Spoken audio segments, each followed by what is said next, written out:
Well, welcome everybody to our summer meeting. It's been a while since we've seen everyone. Hope everyone is staying cool now during the very hot days. We have all board members are in attendance, so let's rise for the pledge. Mr. Knackstead, could you lead us in the pledge, please?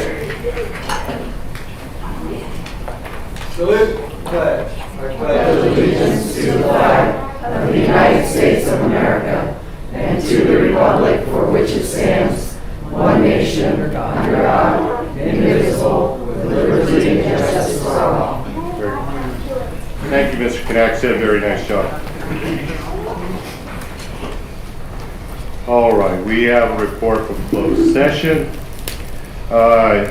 In closed session matters, Mr. Porter motion and Mr. Heavily second, and the board approved the appointment of Valerie Pugh as middle school vice principal effective 2021 school year with a location to be determined by the vote of 7-0.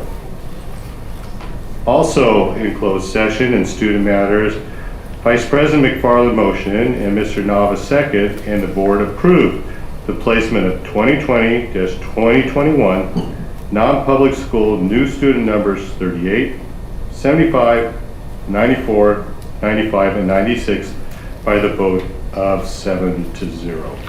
And that is all the board has to report from closed session.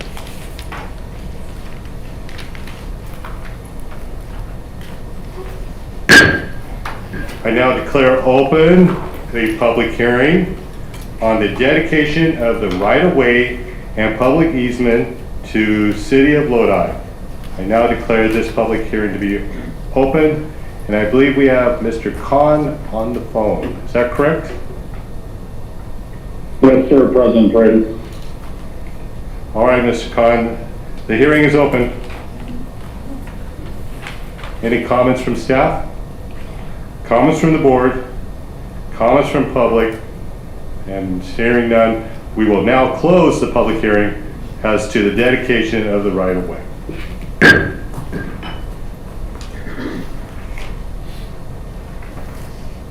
I did say that we all board members are present. We have Mr. Khan on the phone. As always, we're being joined by our wonderful staff. We have Michael, our IT tech extraordinaire. We have we have Michelle, who is here as the executive assistant to the board, and we have Chelsea, thank you, running our social media accounts. So thank you all three for being here tonight. Moving on to the agenda, we have our superintendent's report. Dr. Washer. Thank you, Mr. President, members of the board. I want to give a thank you to the Lodi Fire Department. As you may be aware, we had an incident over the weekend here at the building in the personnel department with a sprinkler going off and causing some damage, but thanks to the work and the quick reaction of the fire department, that damage was minimized. They went above and beyond to help. They used a spare hose to cover the sprinkler and route the water out the door. They had 2 trucks with full crews on site. They stayed for over an hour. They were using shovels and squeegees to push the standing water out the door. Certainly not their job, certainly very much appreciated, but not something that they are expected to do. So we thank the fire department very much for going above and beyond to help us mitigate the damage. I also want to thank Mr. Brown, Mr. Ibarra, for being on site quickly and taking care of things. And thank you, board, for your flexibility with, that's why the wall there is personnel is temporarily housed behind that wall, but because of our good staff that we have, they're going to be back in action in their regular place fairly soon. So thank you to our staff. Just want to let you know that in addition to all the new things that are coming down our way from the state on guidance requirements and all those things related to that, which we'll get into later tonight, I just want to let you know that the other things that we do before the start of the school year are also going on. Checking air conditioners, getting facilities in order, getting grounds ready for children and staff to be on site, getting materials in place, getting staff in place, all those kinds of things. So our folks are working hard, even during the summer months, to be ready as we start sooner than most, August 2nd, first day of school. Very good. Very good. Thank you, Dr. Washer, for that report. And we are excited for the first day of school. Can't come quick enough. When is it? August 2nd. August 2nd, all right. Looking forward to it. Moving on with the agenda, next we have comments from the public. A 20-minute time period has been set aside for the public to address the board on items not listed on the agenda. Each public speaker shall limit his or her comments to 3 minutes. The board cannot engage in dialogue about public comments because of restrictions placed by the California Brown Act. I have 4 cards filled out right now, and I believe our first one is Janessa Weller. All right, Janessa, you're up. Put the podium open. Oh, the microphone. Welcome. Hello, board. Thank you for letting me address you. I'm a parent educator and I work with special needs children at Victor Elementary School. And last year I was forced all day to run after kids in a mask, which made me feel very sick, lightheaded, and very tired. And it made my job far less enjoyable. And also my daughter is forced to wear one all day at her school at Lakewood Elementary. And she has yard duty people that are screaming at the kids the whole recess, "Get back," and distance.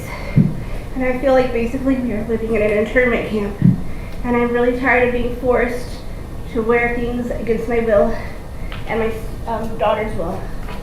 Now, I believe that it should be a personal choice. If you or your student feel more comfortable and safe wearing a mask, then you should be free to do so.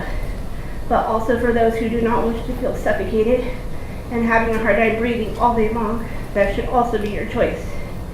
It is to the point where I'm thinking of pulling my child and putting her in a private Christian school where she is not forced to wear a mask, and I'm looking for other employment elsewhere. I know that last year we were already down 42 paraeducators for special needs students, and it is unfortunate that more people are quitting over such issues that can be easily resolved by letting us have our own choice and own free will. Thank you. Thank you, Vanessa.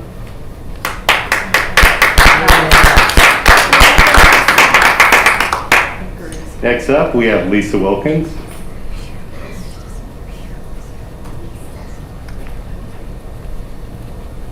Hi, Lisa.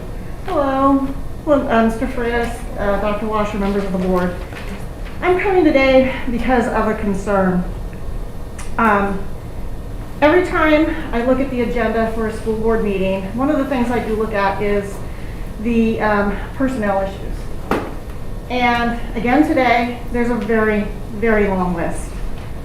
I saw at least 3 more special ed teachers resigning, 2 more speech pathologists, 2 more pre-K teachers. The last count I heard is that we are understaffed by 40 teachers. And I will tell you personally, for the past few years, we have been trying to get a math teacher and now a science teacher at Murata, and we cannot get candidates. They accept positions in other districts. And when I ask why, when I emailed them later and just said, you don't have to, this is just my personal, you don't have to respond to this. And the ones who have said 2 things. One is salary, but the other is that they have heard from other colleagues about the management here at the district. And quite frankly, they're not willing to put up with it. They want it to go to a district that is more friendly to teachers. Now, I don't know, you've just said, we have school starting in about 3 weeks. How are we going to fill 40 positions? We have a sub taking math. We've had a sub in this position for 2 years now at Murata. We're going to have a sub having to fill for a science position. That's just not tenable. And I know the other high schools are having the same situations. So I think it's really time to rethink how this district looks at teachers, how they relate to teachers, how management interacts with teachers, and showing them more respect for their craft and more willing to listen to them and to let them to be experts in the classroom. Thank you. Thank you, Lisa.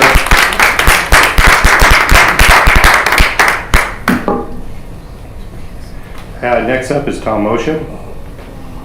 Hi, Tom. Hi, guys. Good evening, President Freitas, members of the board, Dr. Washer. I wish I could say I was happy to see you tonight, but I'd much rather be playing in my cornhole league.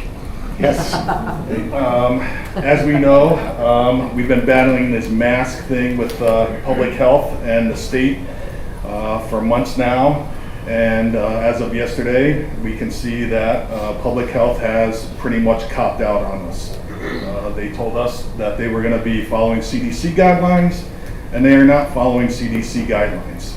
My suspicion is because they didn't think the CDC would fall in line with their agenda.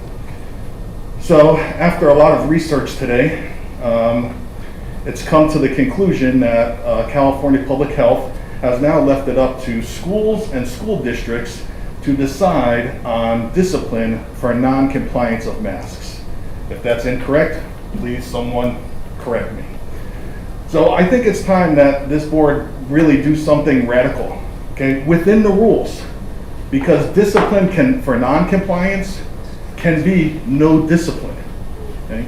So we all know that this is a little political game that public health has played with the CDC and with our kids for months now. And we've played by the rules, okay? We played by the rules when they forced schools to stay closed. We played by the rules with mask mandates, and now they've gone back on their word and they've lied to all their constituents. So I urge the board, stay within the rules. But you know what? I don't mind making my kid write 10 times. I will wear a mask in class every single day if it makes her not have to wear a mask in class. Yes. You want to wear a mask in class, that's fine. But this is a joke, okay? And I wrote this to Public Health today, okay? They are a joke. They are not representing their constituents, okay? And they know, okay, that when they make a rule, we have no recourse. All we can do is come and complain to you guys who apparently are on our side. So let's do something radical, and let's make a rule that is not a rule. I was debating on whether to come here tonight, okay, and I talked to Jonathan, who led up Reopen California Schools. I said, hey, you know, based on this yesterday, is it worth it going tonight, or should I, you know, let the smoke settle and then show up next month? And he's like, it can't hurt. And then I went through my Instagram posts and I saw a quote from Rosa Parks, and this is why I canceled my cornhole league tonight. Rosa Parks said, if I can sit for freedom, you can stand up for children. And it's enough. It's enough playing by the rules, guys. We need to bend the rules to our benefit. I'm just tired of this. I'm tired of coming here. I'm tired of canceling cornhole. I'm tired of leaving my nieces that are up visiting from LA to come here and talk about this political agenda from California Public Health. It's enough. It really is. So thank you guys for your time. And I hope that you'll be on our side on this and really do something radical. Thank you. Thank you, Tom. We appreciate you coming out here and canceling cornhole. Yes, you mentioned that. Very I'm good. not happy about it, Ron. Jim Hicks. Good evening, President Freitas, board members, and I'm not used to coming here, but you may see me more. Depends on what happens and what transpires. But a lot of the things we've been hearing lately are about critical race theory, Project 1619, which are totally un-American, un-Christian, and I believe you guys are, like Tom mentioned, I believe you're on our side. And I would echo what he's saying. Those are bad programs. I don't know what our curriculum's going to do when it comes, but I'm just here as a precursor to that because I don't think it's here yet. But if it's on its way, I encourage you to veto it, stop it in any way you can, And if you have to stand out from the crowd and be the only school district to do so, I think you'll have a lot of support in that, even if we have to go through against our state. Because I think this is important for our children, it's important for us as Americans, and that's all I wanted to say. I wanted to make it brief, and hopefully we won't have to be back here because I'm going to trust you guys to do the right thing. Yeah. Thank you. Thank you. Those are the 4 cards I had submitted. Did anyone else want to address the board in public comment? Very well, then we will move on with our agenda. And consent agenda A, routine business. Does any board members wish to pull any items on consent agenda A? Does anybody from the public wish to pull any items from consent agenda A? A2. Okay, A2. Michelle? A6, please. A6, Mr. Heverly? Any other items? Mr. Chairman, I move that we approve the rest of the items on routine agenda A. Thank you, Mr. Nava, for your motion. Second. Thank you, Mr. Neely, for your second. Go ahead and call for the vote.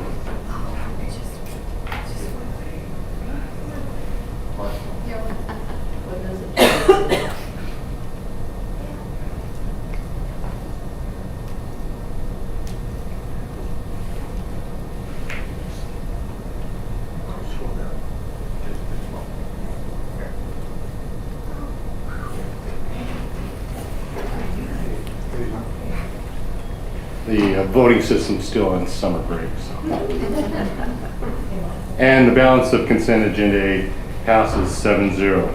Ms. Oregon, item A2. If you're more comfortable, you can take one of the chairs or. Standing's good. Okay.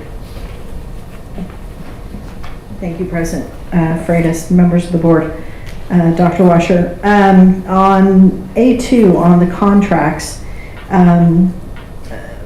one question with regards to item number 2, John Yarbrough, to provide psychiatric mental health services. I know that we've approved several outsourcing in the last few months for mental health services. How is this different, and is this person located at a specific school site? Mr. President, members of the board, if you'd like details about that, we can certainly connect you with Paul Warren. This is a contracted service provider for psychiatric services for the district through the special ed or mental health department. So we can, if you want to know exactly, I don't believe there are assigned schools. I believe it's services for children. Okay. But we can get you that. It's a new contract, correct? I think that it is a change from who was used in the past. Okay. The next is on item number 4, Jerry Adams, for the management with consulting. Again, we would think that our own people in the district could provide these services instead of outsourcing. I'm surprised by the amount. I'm assuming that this is a monthly amount because I believe it was more for annual. A quarter? Because last year it was a lot more.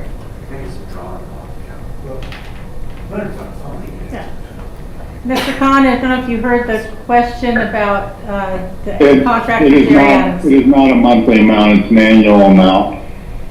So the The board may recall this was work that Rupert Asuncion used to undertake for the district, and Mr. Adams replaced Mr. Asuncion's contract at a discount approximately 2 years ago. Okay, I remember the amount being much larger at the end, so there was a question as to what the length of time was, and of course we would just like to see in-house members doing that. Thank you. Thank you, Michelle. And can I, any other? Yes, Mr. Neely. Yes. Thank you, Mr. Nava, for your second, Mr. Neely, for your motion. Board, Vice President McFarland? Thank you. I just wanted to draw attention to item number 7 with Point Quest. We're creeping up. That's almost $1 million. And there's also another reference, number 8 for Point Quest also. I just want to make sure that we're keeping in the back of our head, is this anything that our district can do without hitching all those services outside of our district? And if you can give any light on that, Dr. Washer. Mr. Freitas, Mrs. McFarland, members of the board, I can probably give a little bit of light. The 2 contracts are for 2 different types of services. One is for mental health services. These are specialists to help, and we are increasing our mental health services. We've talked to board about that at length several times, and board is very interested in that. The other one is behavior specialists. This is a very specific service and provider for students who need behavior support. Board has been aware of incidents that have happened with also general ed students, not just special ed students, needing behavior support, especially interacting with other children or adults in the classroom, and that's what this service is for. So it's 2 separate services, but under the point, but still within Point Quest. I don't know if that answered. That does answer most of my questions. When it says on number 7, the additional therapeutic and consultation services, are those at all schools or just the sites that we have the need? It varies, Ms. McFarland, depending on how much time is allocated to each site based on need and identified students. I believe that there are schools listed on one of those, which is the behavior specialist, would be specific to those schools. Okay. I just want to, we're getting close to $1 million. I just want the public to know that yes, we are aware, we do see that figure. And if there was something that we could do in-house, I'm sure we would be looking into that and taking a different course of action. Thank you. Very nice. Thank you, Vice President McFarland. Any other comments from the board? Question. Yes, Mr. Everly. This is predominantly the COVID money on these or not? Or a mixture? Mr. Heberly, I believe that these are things that we have done in the past, so it has not been COVID, but the increases could be from specific pots of money for increased services. I'd have to defer to Mr. Kahn. One is restricted general fund. Okay, thank you. All right. Other questions from the board? We'll go ahead and call for the vote.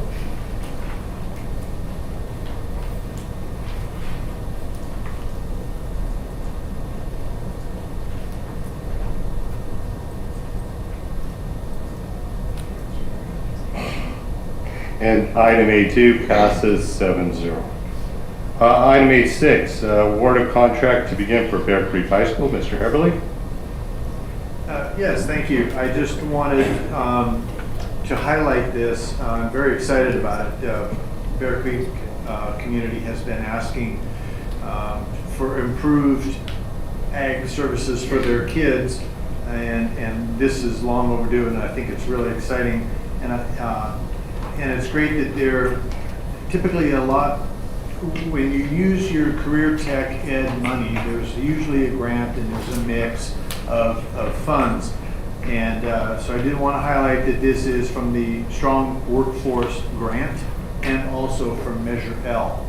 And so once again, the public has entrusted the district with bond money for facilities and to increase the services and opportunities and options for kids. And I just think it's great so that, I mean, we are still an ag-based region, and our ag programs are really, really very important for our kids and for our area. So with that, if there are no other questions, I would move to approve. Second. Thank you, Mr. Everly, for your motion. Thank you, Vice President McFarland, for your second. And Mr. Everly, thank you for those comments. I joined in those also. Very exciting that Bear Creek's getting their ag center. Looking forward to it. So. Call for the vote.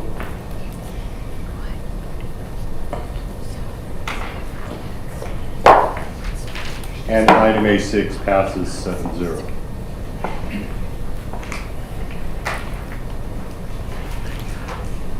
Consent agenda B, we have student discipline cases. Mr. Chairman, I move we approve consent agenda B, student discipline cases.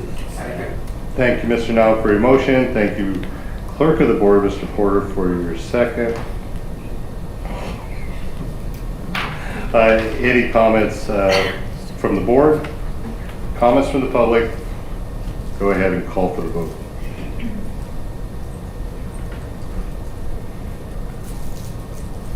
And student discipline cases passed 7-0.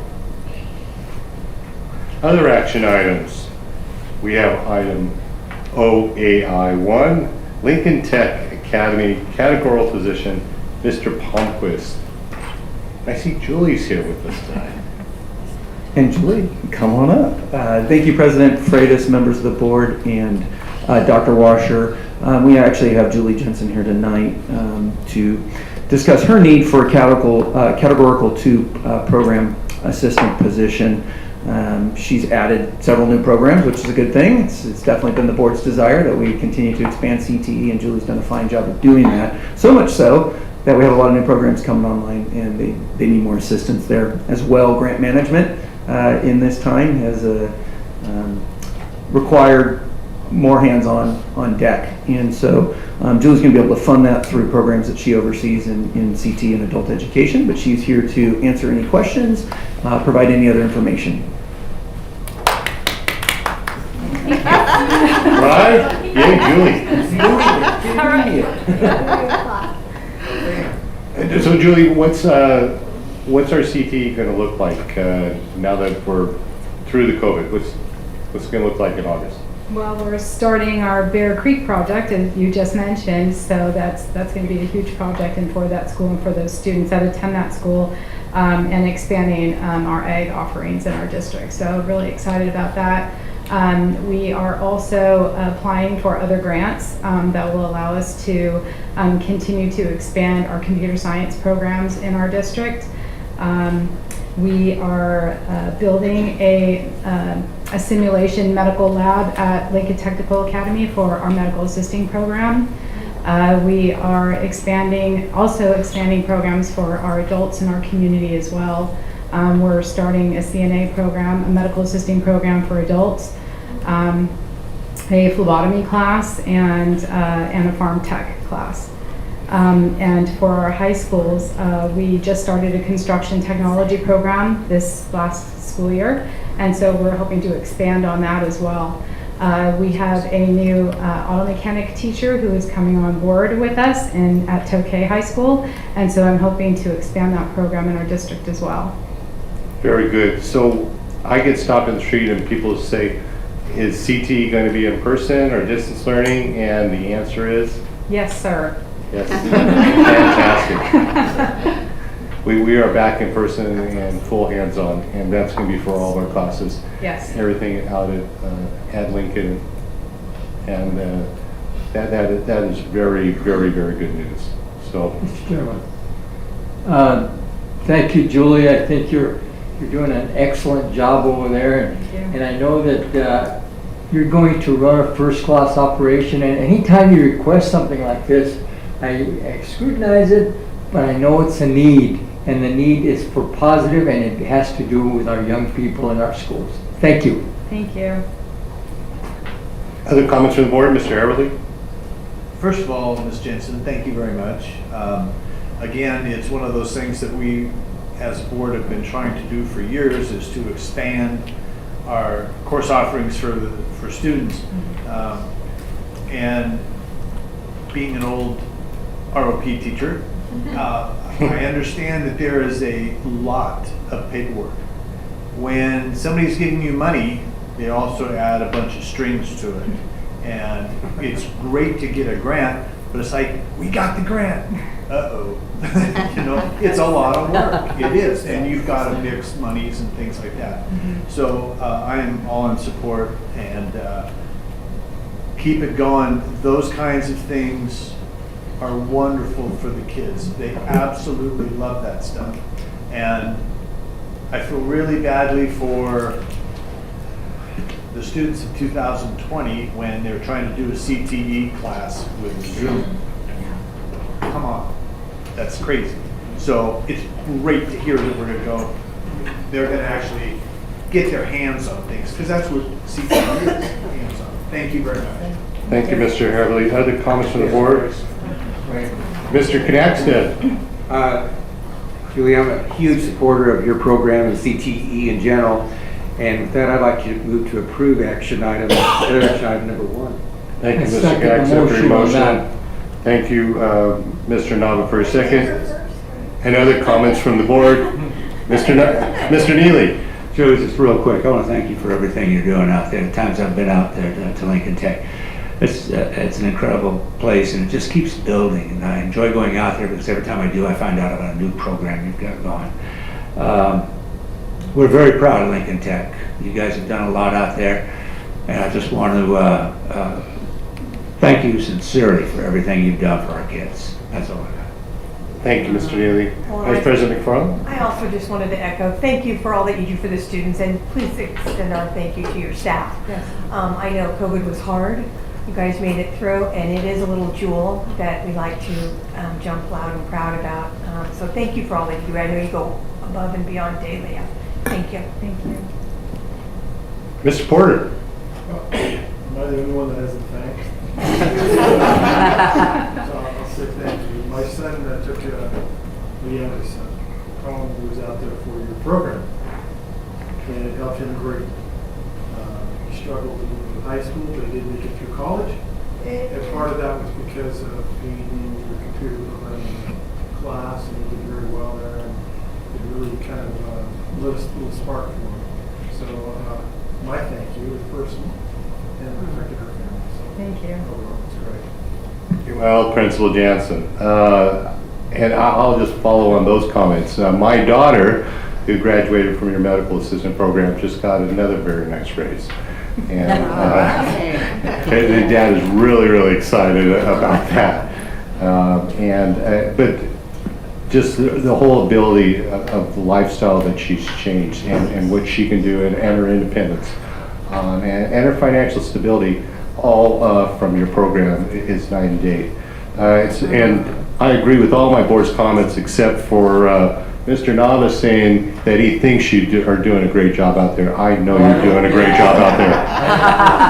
And you have yet to ever disappoint us with anything that you ever asked for. It's always gone to very, we'll play the tape. There's we got a YouTube channel. I did make a mistake, I apologize, sir, but you know better than that because you and I have been at Lincoln Tech and we're supporters of that. Absolutely. I didn't mean to imply that you weren't a supporter. But yeah, there. All right. Mr. Everly. Okay, so Career Tech Ed, to me, it's a very personal thing because it's wonderful for kids. You've got 2 testimonials right here. It's not just a program. These things truly light a spark under kids, and it gives them a reason to come to school. And it gives them, I guess, a direction, because if you kind of have an idea where you want to do, where you're going to go, you take things more seriously. So it's not just a program. These things are very personal to a lot of families whose kids go through them. So I love CTE. Thank you very much. Thank you. Very good. So if there's no further accolades, Mr. Knackstead has a motion and Mr. Nava has second. We'll go ahead and call for the vote.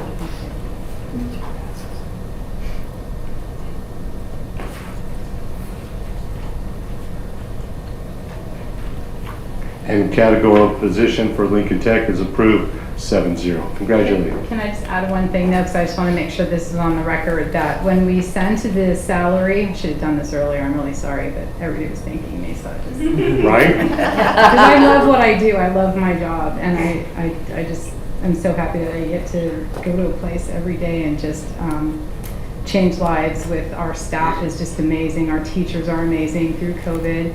But there was a mistake made on the salary, and there is a difference. It is increased because when we sent the request in, it was sent in as a flex calendar, but it's actually a full-time position. So I just wanted to be clear with that there is an increase in the salary, which I can fund through CTE and through my adult education program.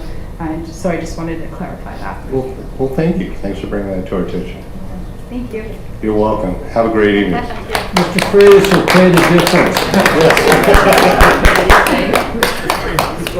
difference. I know a good lawyer. Next on the agenda is our strategic communication and marketing plan, item OAI2. Dr. Washer. Thank you, Mr. President, members of the board. We're happy to bring this to you tonight. It is long overdue. You may recall that at a previous board meeting some time ago, we did share a report about this item. It did get put on hold for a little bit because there have been other things that have taken our attention and have become priorities. So we're bringing this back as an action item for you. Chelsea Von Geer is here, prepared to answer any questions you may have about this item. All right, Ms. Von Geer.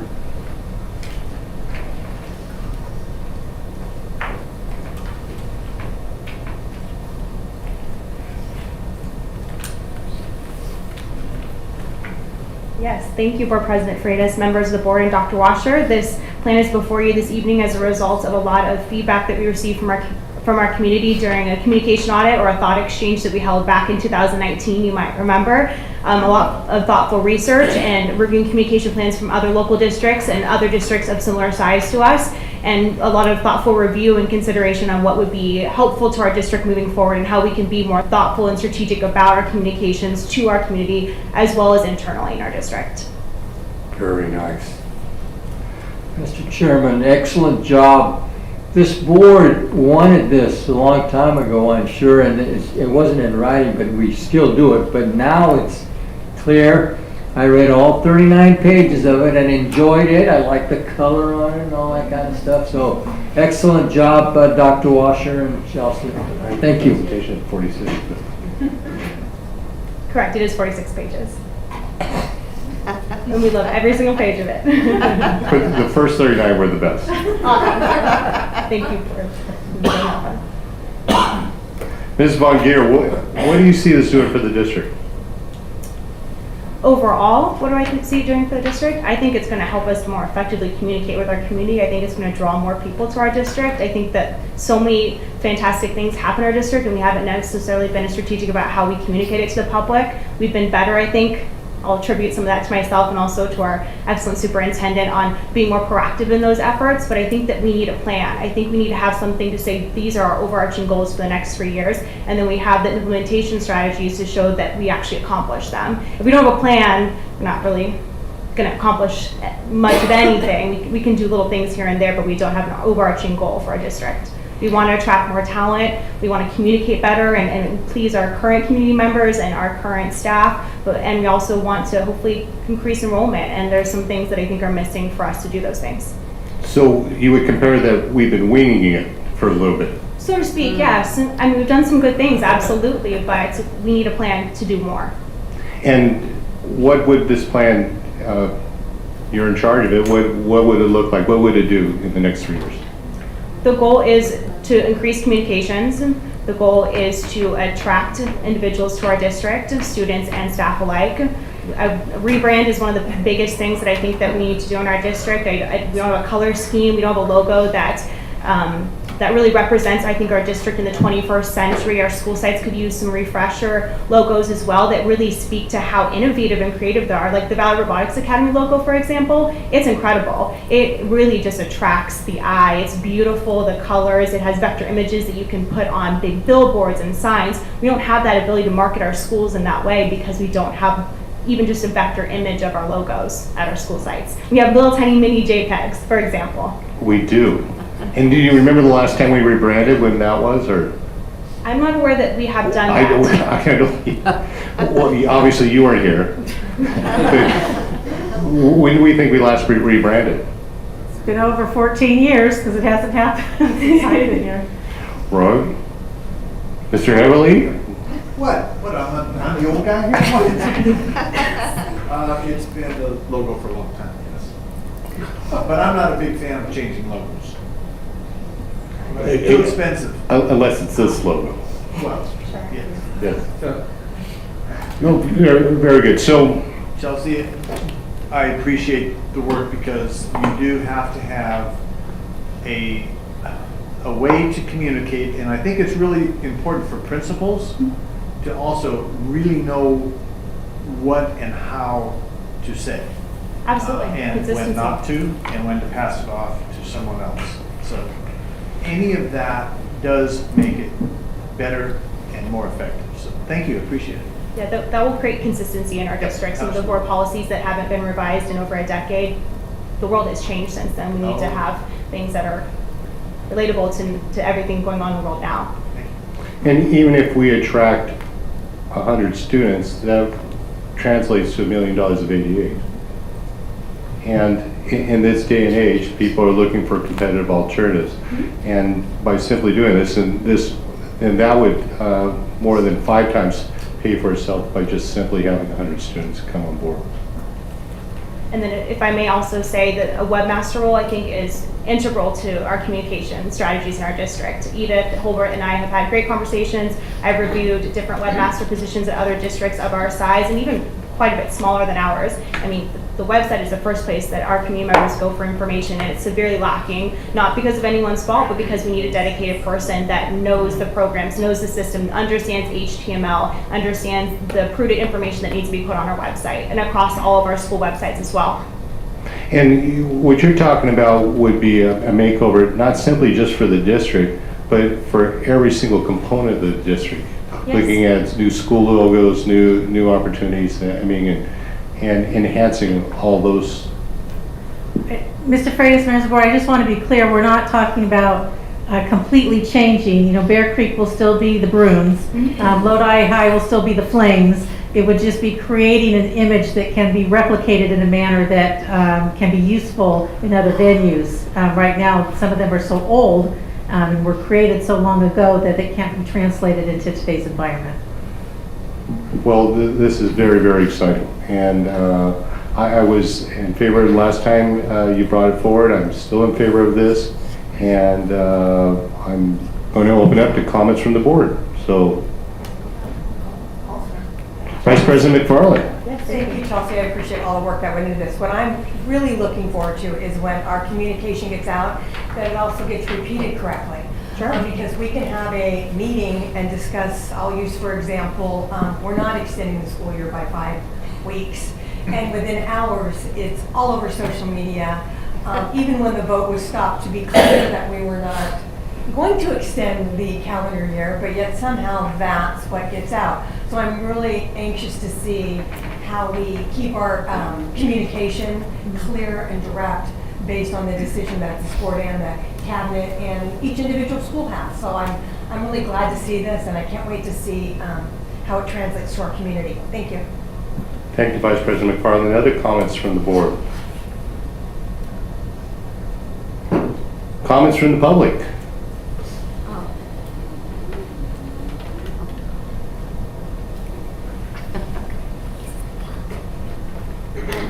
Hello, President Freitas, members of the board, Dr. Washer. I am glad to see this communication plan. I actually spoke on it a couple of years ago when it first came up.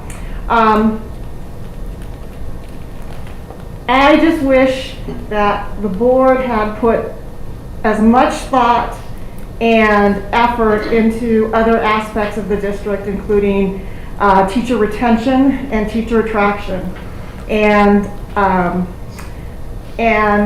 employee relations. So that is going to be my comment. Thank you. Thank you, Lisa.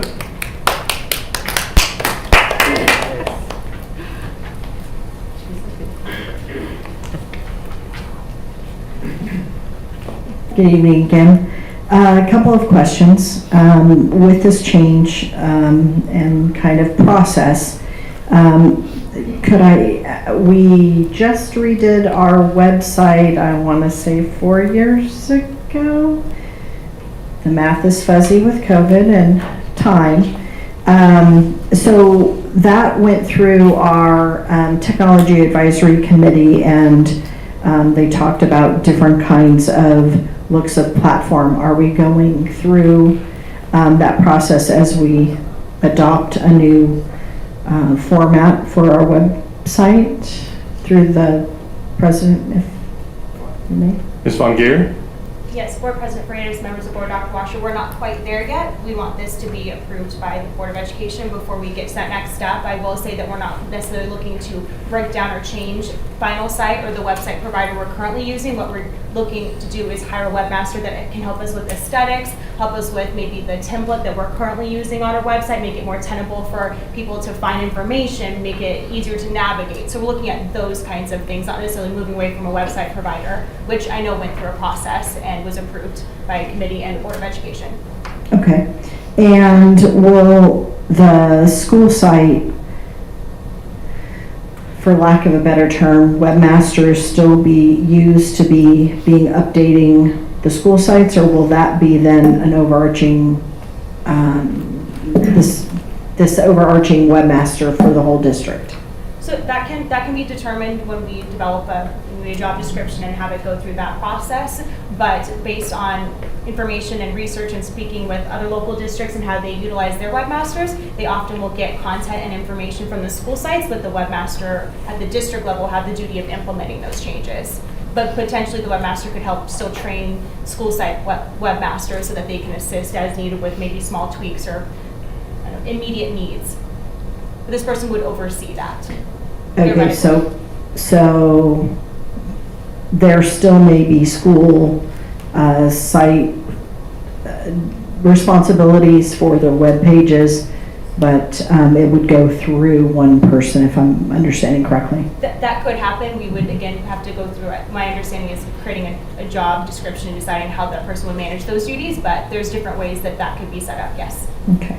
I noticed on the demographics, and I'd just like to say, we noticed there are many languages that we did not get input from on the Thought Exchange.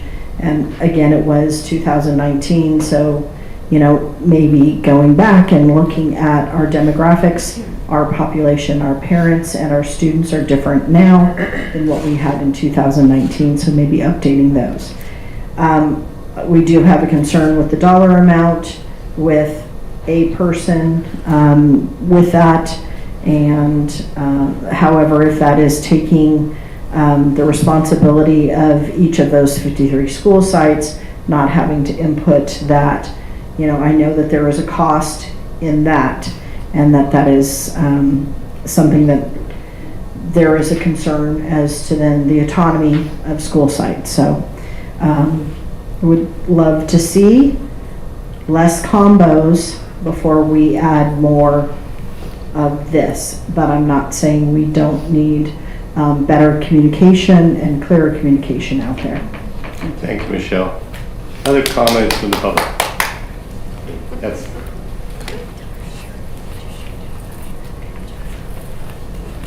Hi, you may remember me. My name is Janessa, and I'd kind of like to add on to what that lovely lady said, who's a teacher, and I apologize, I forget her name. But as a para, I have been working for the district for 16 years now, and I bring home barely 20 grand a year. And it's a hard to, as a single mom, to live off that. And it's just, and I know parents, we work hard and we are in the trenches with the kids. We do a lot of stuff with special needs kids that you guys probably wouldn't want to do, that you think is like unsavory, like diapers. And you know, we're like physically sometimes attacked by them, but we love our jobs and I have a heart for these kids. And while a new logo and a fancy logo would be nice visually, it would just be more, it's just unfortunate that more resources couldn't be towards providing better pay for your staff who are in the trenches and love the kids. And we have to fight, I've been to more board meetings where we have to fight for barely like a 3% raise, which is just really sad. Some of us are struggling to provide for their families, and we can't really save for retirement. And it's just unfortunate. I just wish you guys cared more about your employees. It's like I said, we're 42 paras short, and Manteca pays practically double what you guys pay, so it's just really sad and unfortunate. Thank you. Thank you, Janessa. All right. Hey, Tom. Hi, guys. I'll make this one quick. I think that this past year has shown us just how important the communication plan is. We've all seen what happens when pieces of information get put out on social media. So I'm an IT professional myself, and I think the website is difficult to navigate at best.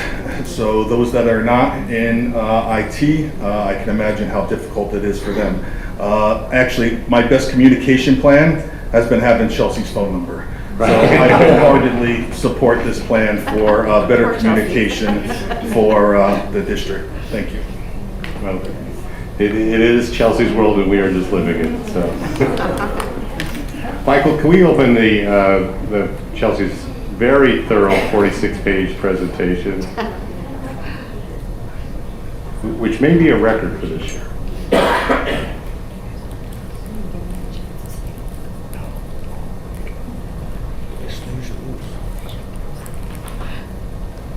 We scroll down just to the bottom of that first page. And a little further and stop. Who would not want to change that logo? My goodness. We don't know where it came from. We don't know when we got it, but we still have it. So, Kids are grandparents well, Chelsea, how long is it going to take to change that logo? It can be done as soon as the Board of Education so wishes. Tonight. Oh, I like it. A lot of grapes there. Well, maybe we could have some grapes not from the 60s or something. What do you think about that? Hey, you got them from the 60s. That's a good. Okay. Any other comments from the board? Mr. Chairman, I move we approve the strategic communication and marketing plan. Thank you, Mr. Nava, for your motion. Thank you, Vice President McFarland, for your second. We will go ahead and call for the board vote.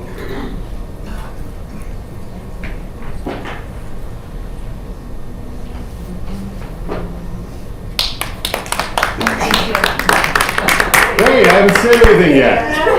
The strategic communication and marketing plan passes 7-0. Congratulations, Ms. Von Geer. This is a wonderful presentation, and we cannot wait to see what you're going to do next. Thank you. And as always, I'm sure you will amaze. Thank you. Yes. Moving on, item 3, we have a resolution for 2145, preventing school violence grant. Mr. McGregor, I like the sound of that. It is Mr. Khan. Thank you, President Freitas, members of the board, Dr. Washer. Again, this is one we can thank Chelsea for keeping us organized on and also tracking down the grant, but also thanks go to Brian Holloway and Jerry Adams as well. This is a resolution authorizing the application for funding of up to $1 million for what the group has talked about so far is safety technology like the Raptor system or the Share 911 system. Both will be indicative of the types of purchases we would fund with this grant if successful. I'd be happy to answer any questions. Thank you, Mr. Khan. So, and when this is a resolution that will put our grant process in place? So we'll just authorize the superintendent to apply for the grant. And do we know when the grant application is due? Well, I don't think we have the deadline yet, Chelsea. Do you recall?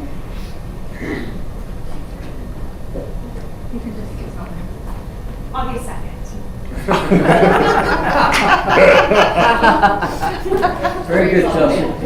Go back there. That would be August 2nd. So we have a little bit of a deadline. We're going to have to move quickly on this. Mr. Chairman, I move we approve this grant. It's money that we're going to be getting. So. Thank you, Mr. Nava, for your motion. Thank you, Mr. Porter, for your second. Any other comments from the board? Comments from the public? We'll go ahead and call for the vote.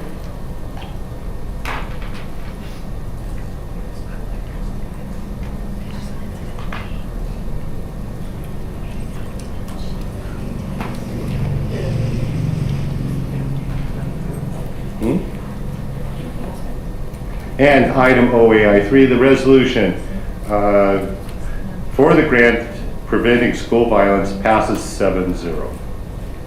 Item OAI4, new and proposed board policy revisions to charter school administration. Mr. McGregor. Thank you. Good evening, President Freitas, members of the board, Dr. Washer. I would like to recommend the new proposed board policy revisions related to charter school administration for your approval. I ask that you waive the second reading of the proposed revisions, as we would like the board policy to reflect the laws that are currently in place. Very good. Thank you, Mr. McGregor. Dr. Washer, are we going to have to formally waive that, or by taking action tonight, we waive the second reading? Mr. Freitas, members of the board, we ask that you formally waive it, since it is in policy that there are 2 readings for policy changes. So your first act would be to waive the second reading, and then your second action would be actually voting on the policy changes. Very good. Thank you, Dr. Washer. Comments from the board? Comments from the public? So can I have a motion as... Oh, I'm sorry. That's okay. We just ask that with time, you spend the time on a second reading so that the public has time, since it is summer and the only meeting in this month, for that everybody to read all of the documents. There are some great language changes and the laws are updated in the policy, but we would ask that all constituents have the time to read through them, which on summer, not everybody is around. Very good. Thank you, Michelle. All right. Is there a motion as to waiving the second reading? Mr. Chairman, I move we waive the second reading. Thank you, Mr. Nava, for your motion. Is there a second? Second. Thank you, Mr. Knaxit, for your second. We will go ahead and do a voice vote on this. Mr. Neely? Aye. Mr. Everly? Aye. Vice President McFarland? Aye. Clerk of the board, Mr. Porter? Aye. Mr. Knaxit? Aye. Mr. Nava? Aye. And I vote aye. Waiving the second reading passes 7-0. Is there a motion as to the policy changes? Mr. Chairman, I move we approve the policy changes. Thank you, Mr. Nava, for your motion. Thank you, Vice President McFarland, for your second. Go ahead and we will call the vote, and we will do it electronically.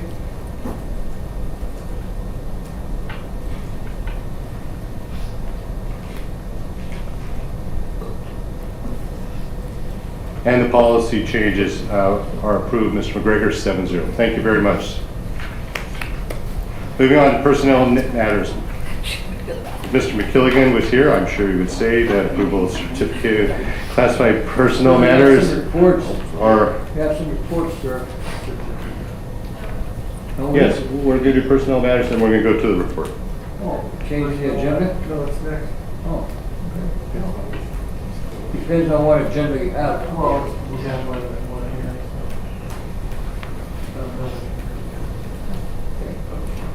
I move, sir, that we approve personnel matters.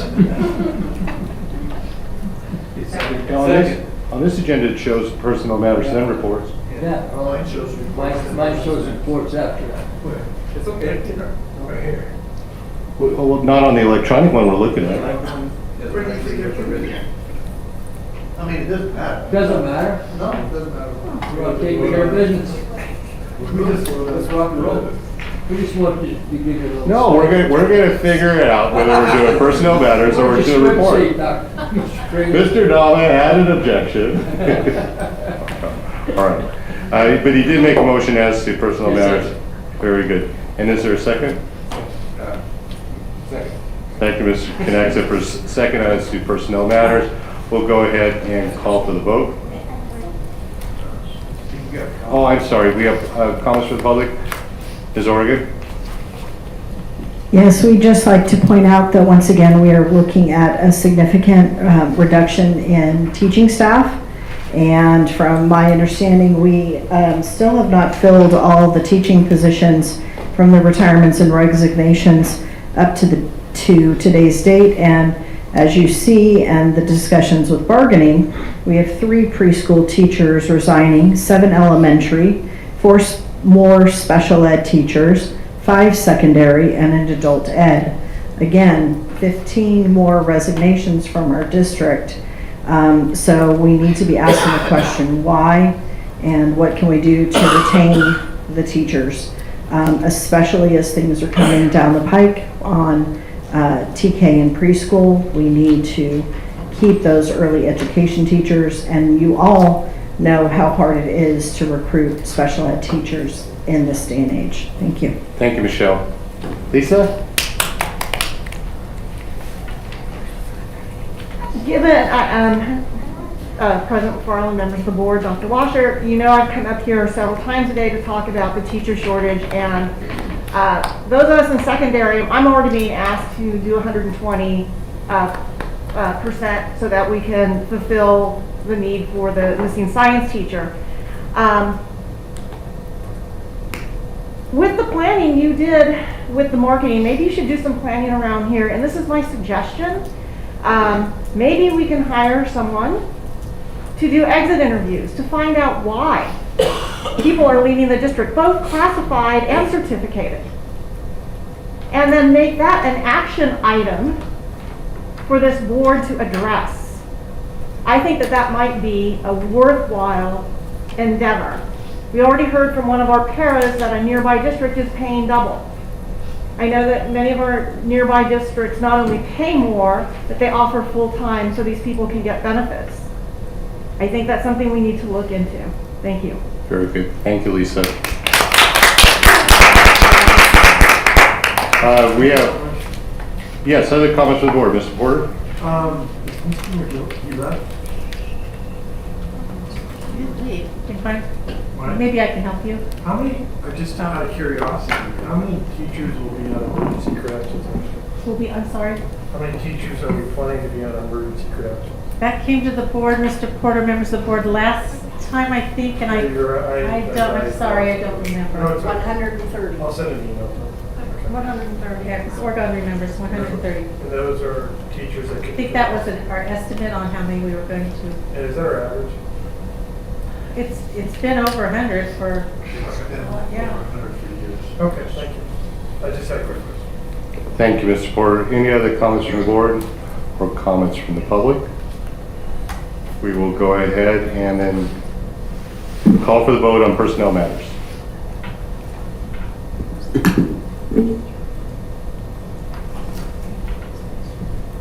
And personnel matters passed 7-0. Report items. We have a report item on state updates on AB 104, which is the student retention, no pass grades, graduation requirements, exemption. And Dr. Washer? Thank you, Mr. Freitas, members of the board.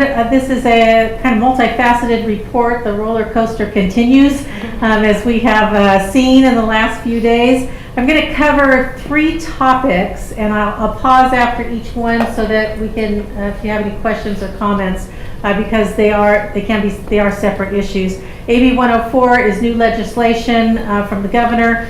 The budget trailer bill highlights, as you know, the budget was developed and voted on, but then after a budget is developed and voted on, oftentimes there is additional language to clarify the budget.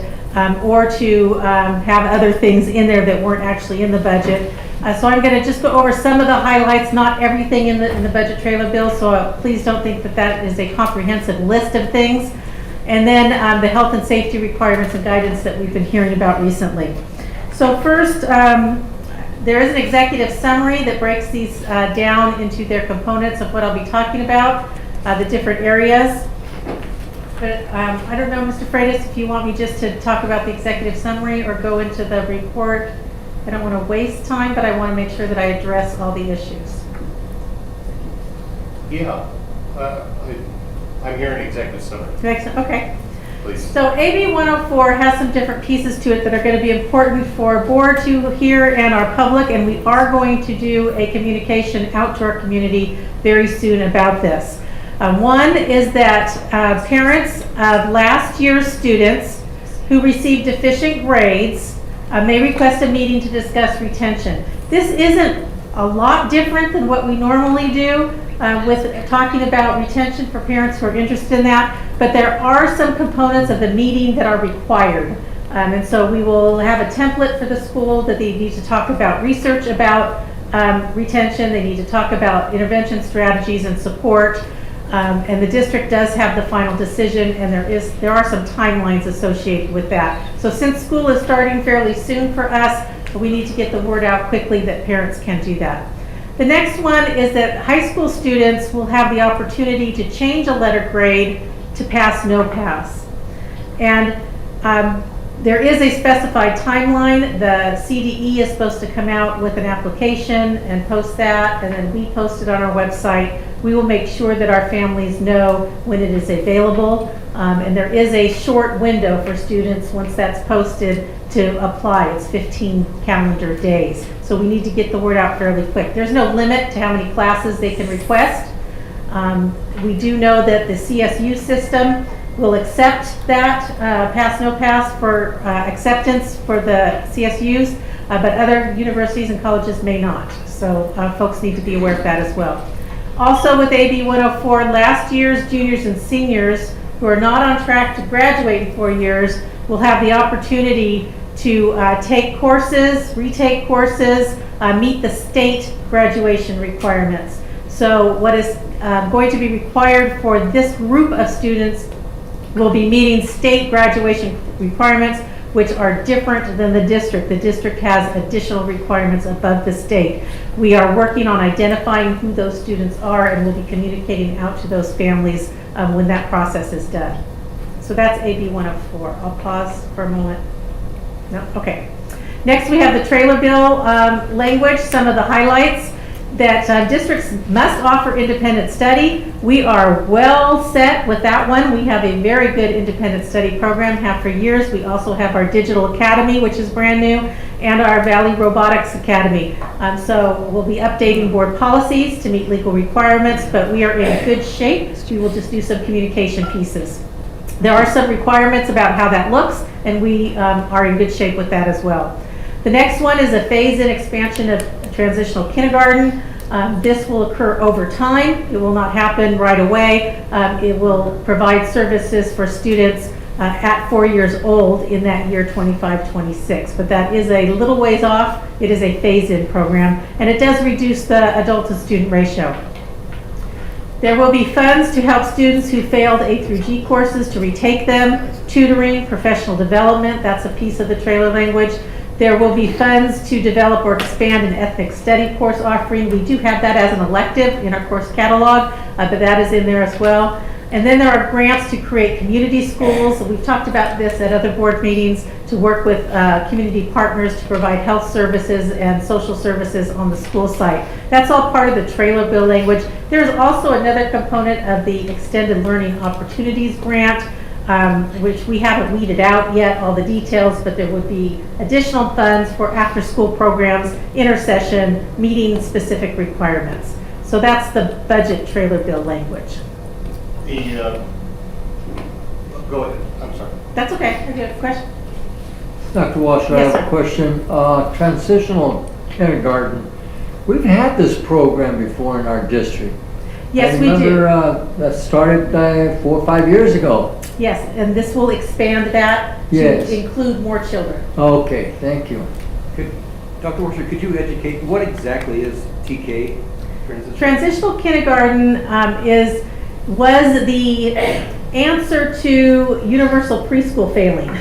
Remember that effort didn't go through, so then this kind of morphed. It's that age gap that before kindergarten, the younger students, getting them prepared for kindergarten, so it's giving them that extra boost. Some get that in preschool, so it was kind of the answer to not having universal preschool. It's not mandated. It is not, neither is kindergarten. Oh, okay. But it was set up for kids with certain birth dates between them. Yes, and this would expand that so that younger students could participate as well over time. One more thing, Dr. Yes, sir. Washer. So that means this will be offered to all students. It would be available to all students in those age groups, which does have a facilities impact. And that's something that we're concerned about, because when these things happen, there usually isn't money specifically for facilities. And in some of our schools, it's pretty tight quarters. So that would be something that in our planning for this, we would have to analyze where we can put them, how, and how that's all going to work. Because they do have specific requirements for kindergarten as opposed to other grade levels. And since my board members are asking questions about what I was going to ask about, what's it going to look like for us to meet this requirement? And do we have to wait 3 years to get this done? Yes, I believe that it will take 3 years to get everything in place because facilities will be just the transitional kindergarten? Yes.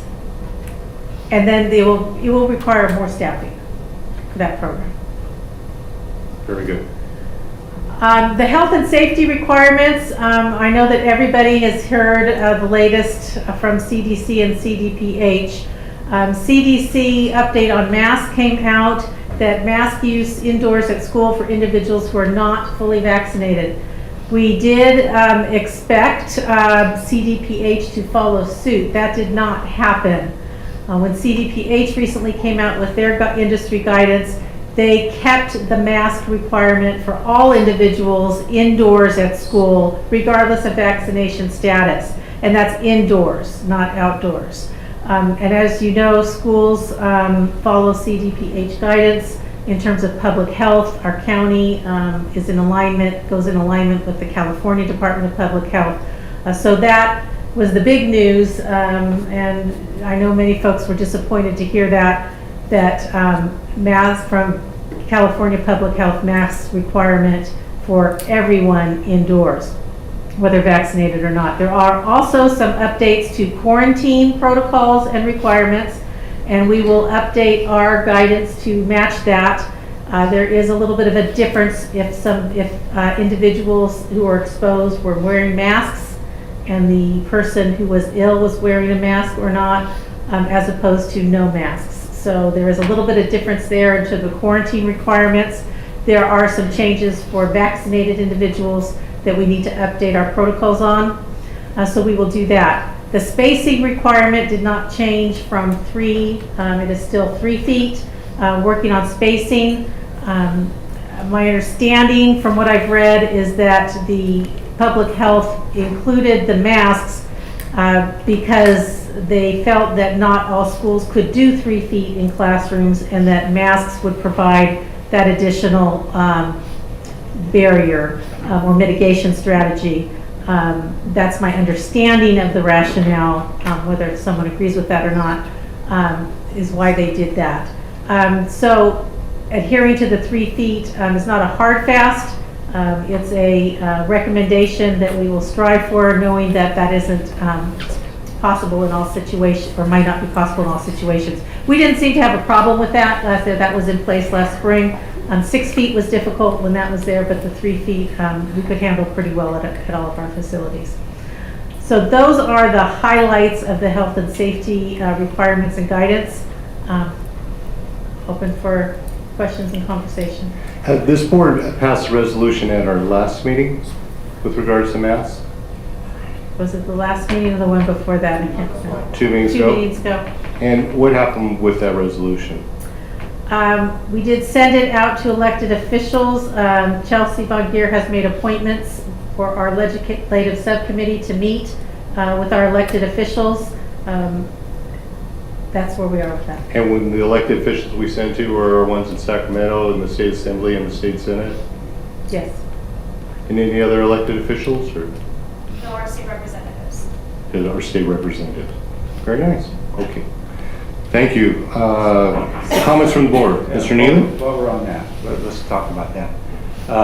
First of all, I was dying to say something during public comments about the whole mask thing, but unfortunately, we're not able to do that. So my face really lit up when we came into on this. I totally agree. This is ridiculous. We've got, my wife taught 6th grade this past year, at the end of the year, and you can't hardly understand those kids. They're talking to you from behind a mask, from behind a shield. Yeah. You know, this is ridiculous. And, you know, I have a tough time hearing. I got to think that there are some older teachers that probably have a tough time hearing too. And when you've got a younger kid talking to you with a mask on, I know I got 4 grandkids in the house right now visiting, so my younger ones still wear a mask when they go in the store because they're required to, right? When they No. say something, I'm like, huh? What? I'm getting tired of it. They're not It's required. time we end this, Yes. okay? I love And I actually love the idea of having a policy and setting up the retribution for it, the penalty for it, as, I don't know, tell people you wear a mask next time or something, something like that. I don't care, but make it nothing. We've got to stand up to this. This is just ridiculous. So that's all I've got on that. Are we talking about other things on here as well? Why don't we shoot the whole night? Can I add something? Thank you. Go on, sir. Yes, We're yes. going to come around to public comment here in just a second. Yes. I'm gonna jump down to community schools. Is that okay? Yes. Okay. I've been talking about this one for years. This is what we need to do. Down in Santa Ana, they've been doing it. They bring in all of these resources from everywhere. We tend to think that we can correct everything that is the problem in the classroom, and we can't. We can't solve the problem when a child's going home and watching the father beat the mother. We can't solve the problem about not enough food being in the house. There's all these other problems that we can't solve, that there are agencies out there that will help do it. And so that's why we need to build this up. We do have an achievement gap. I got an email, I think you all did too, from a teacher this week, and she talked about how to change things in the classroom. And we do need to keep things going on that end. But that can't be the only fix. We've got to go to this model, and now we're going to get some help doing it. We've got some money to do it right now from COVID, and it's going to go away, but we can get some things started. We need to really get somebody going on this, and the first thing we need to do is to fill that position for the director of elementary. And that thing needs to be filled right away, and get them busy on building these community schools. You know, if we can correct these problems in the lower grades, we're going to have far less problems in the higher grades. We're going to have a higher graduation rate. We're going to have lower problems with the kids as far as discipline goes. We need this. So I say we hire that director of elementary education immediately. Very good. Thank you, Mr. Moody. Mr. Everly. Thank you. My comment is in regarding the health and safety requirements. I'm sure everybody who talks to me knows that I think that the hypocrisy of the face masks is incredible. And I think that there were some really interesting suggestions made, and conversations do fly around what can we do to help our students. I just find it ridiculous when you're watching kids walking home from school and they're by themselves and they've got a mask on. If you want to wear a mask, wear a mask. There's no problem. It's okay. But when we had kids out in PE and they're running around the fence line of the school wearing a mask, I mean, that just drives me crazy, because there are side effects to that. And we've already mentioned it about the increased CO2 levels, and if you know biology, you know there's problems with that. So there are things that we have to do, and so I completely agree with making masks optional inside as well as outside. But I do have a question, Dr. Washer. When we were kind of in the middle of all the COVID stuff, the county health seemed to have weekly meetings for a while there, where they would talk to the superintendents of within the county and so forth. Is there a possibility that state health will meet and change this beforehand? Are there any whispers of this possibly changing? And piggybacking on that, is there any way that we can express our disappointment in this? Okay, I'll take Mr. Heverly, then Mr. Freitas' question. Is there any possibility of changes? Well, based on our experience over the last year and a half, I would say that a change can happen tomorrow on any one of these items. It just seems like that's the nature of the situation. So yes, something could change between now and the start of our school. We start early, remember, so we'll probably be the first ones dealing with this. There was language that they would formally revisit and have something updated by November 1. Whether there would be a change or not, they didn't say. They just said that revisit and update by November 1. So that is they're already thinking that there will be something updated then, but as we have seen, anything can happen. So yes, there is a possibility. We do continue to meet. Dr. Park does still attend our superintendent's county meetings, not as frequently as before, but we just met with her not too long ago, so she does still attend those. What can we do as a district or board to express concerns or opinions? I would say the entity to address would be California Department of Public Health. It seems like if that's the entity making the rule, then that would be the entity to address concerns and suggestions to. That's just my opinion. Well, I think you have 7 votes that we sent our resolution to the director of the California Department of Public Health, like yesterday. And the assistant director, and anyone that will listen to us. Can you also email their phone number or the best contact? Sure. For state health? Sure.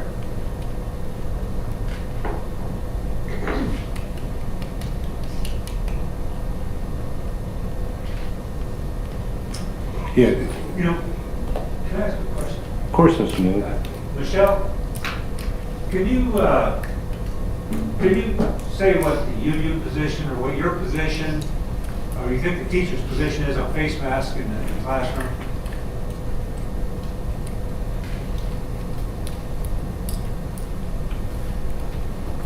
I think following the guidelines that are issued by the health and the safety of all, at our last count, a third of your teachers are not vaccinated for various reasons. So that puts into play transmission and quarantine, and how do you identify then as some of the new regulations that Dr. Washer pointed out. The quarantine, there's some, how would you figure out who was wearing a mask? It was hard enough. Who was within that distance for 6 feet for 15 minutes? So there, we are seeing down in Southern California outbreaks still with schools in classrooms. So following the state guidelines is what we would say at this point in time. So you think the union supports the mask policy as it stands? I believe for the safety of everyone involved, there is a personal decision, and I think in wearing a mask we're here to protect students, keep them safe, and if that's the guideline that's issued, that's what we should be following. I'm not saying to go against what, I'm not a health advisor, so I would say follow their guidance at this point in time. Okay, thank you. All right. Thank you, Michelle, for that. Other comments from the board? Well, if you know me, then you know my grandsons just went through Navy boot camp and graduated. And he said, Grandpa, this mask thing is stupid. Amen. And I said, well, what do you mean? He says, in boot camp, we didn't wear masks during PT, but if we were doing PT for punishment, they made us wear masks. So go figure that out. So That's a service. right? And it seems to hit the nail on the head. So I look forward, if we have to forward our resolution to the governor's office, Secretary of State, Assistant Governor, whoever it is, but if we have to do a carpet bombing of our resolution in Sacramento, I have absolutely no objection to that, and I'm sure I have 4 votes. I see all heads nodding. Yeah, Mr. Sherman, I want to say something. This district, this board has approved starting April 12th in person, 5 days a week. I don't see any other district that went on a, what do they call a hybrid and all that kind of stuff, but this district can generate some action to do that, you know, to just eliminate that. I have 4 grandchildren in this district, and they just hate it to death. Like, they hate it even to take it. It's just another thing you have to mess with, you know. So I, again, like Mr. Everly and the rest of the board, no masks on August 2nd. Thank you. Thank you, Mr. Nave. And this board isn't without its compassion or its awareness of what's going on. Were we to see substantial spikes or the need arise health-wise, then this board would take quick action to ensure that masks would be required again in the classroom. But with the threat level being what it is and the recommendation of CDC, it is pretty hard right now to find any other policy. And I'm glad this board is taking the lead on this. So, if that concludes comments from the board members, comments from the public? Michelle?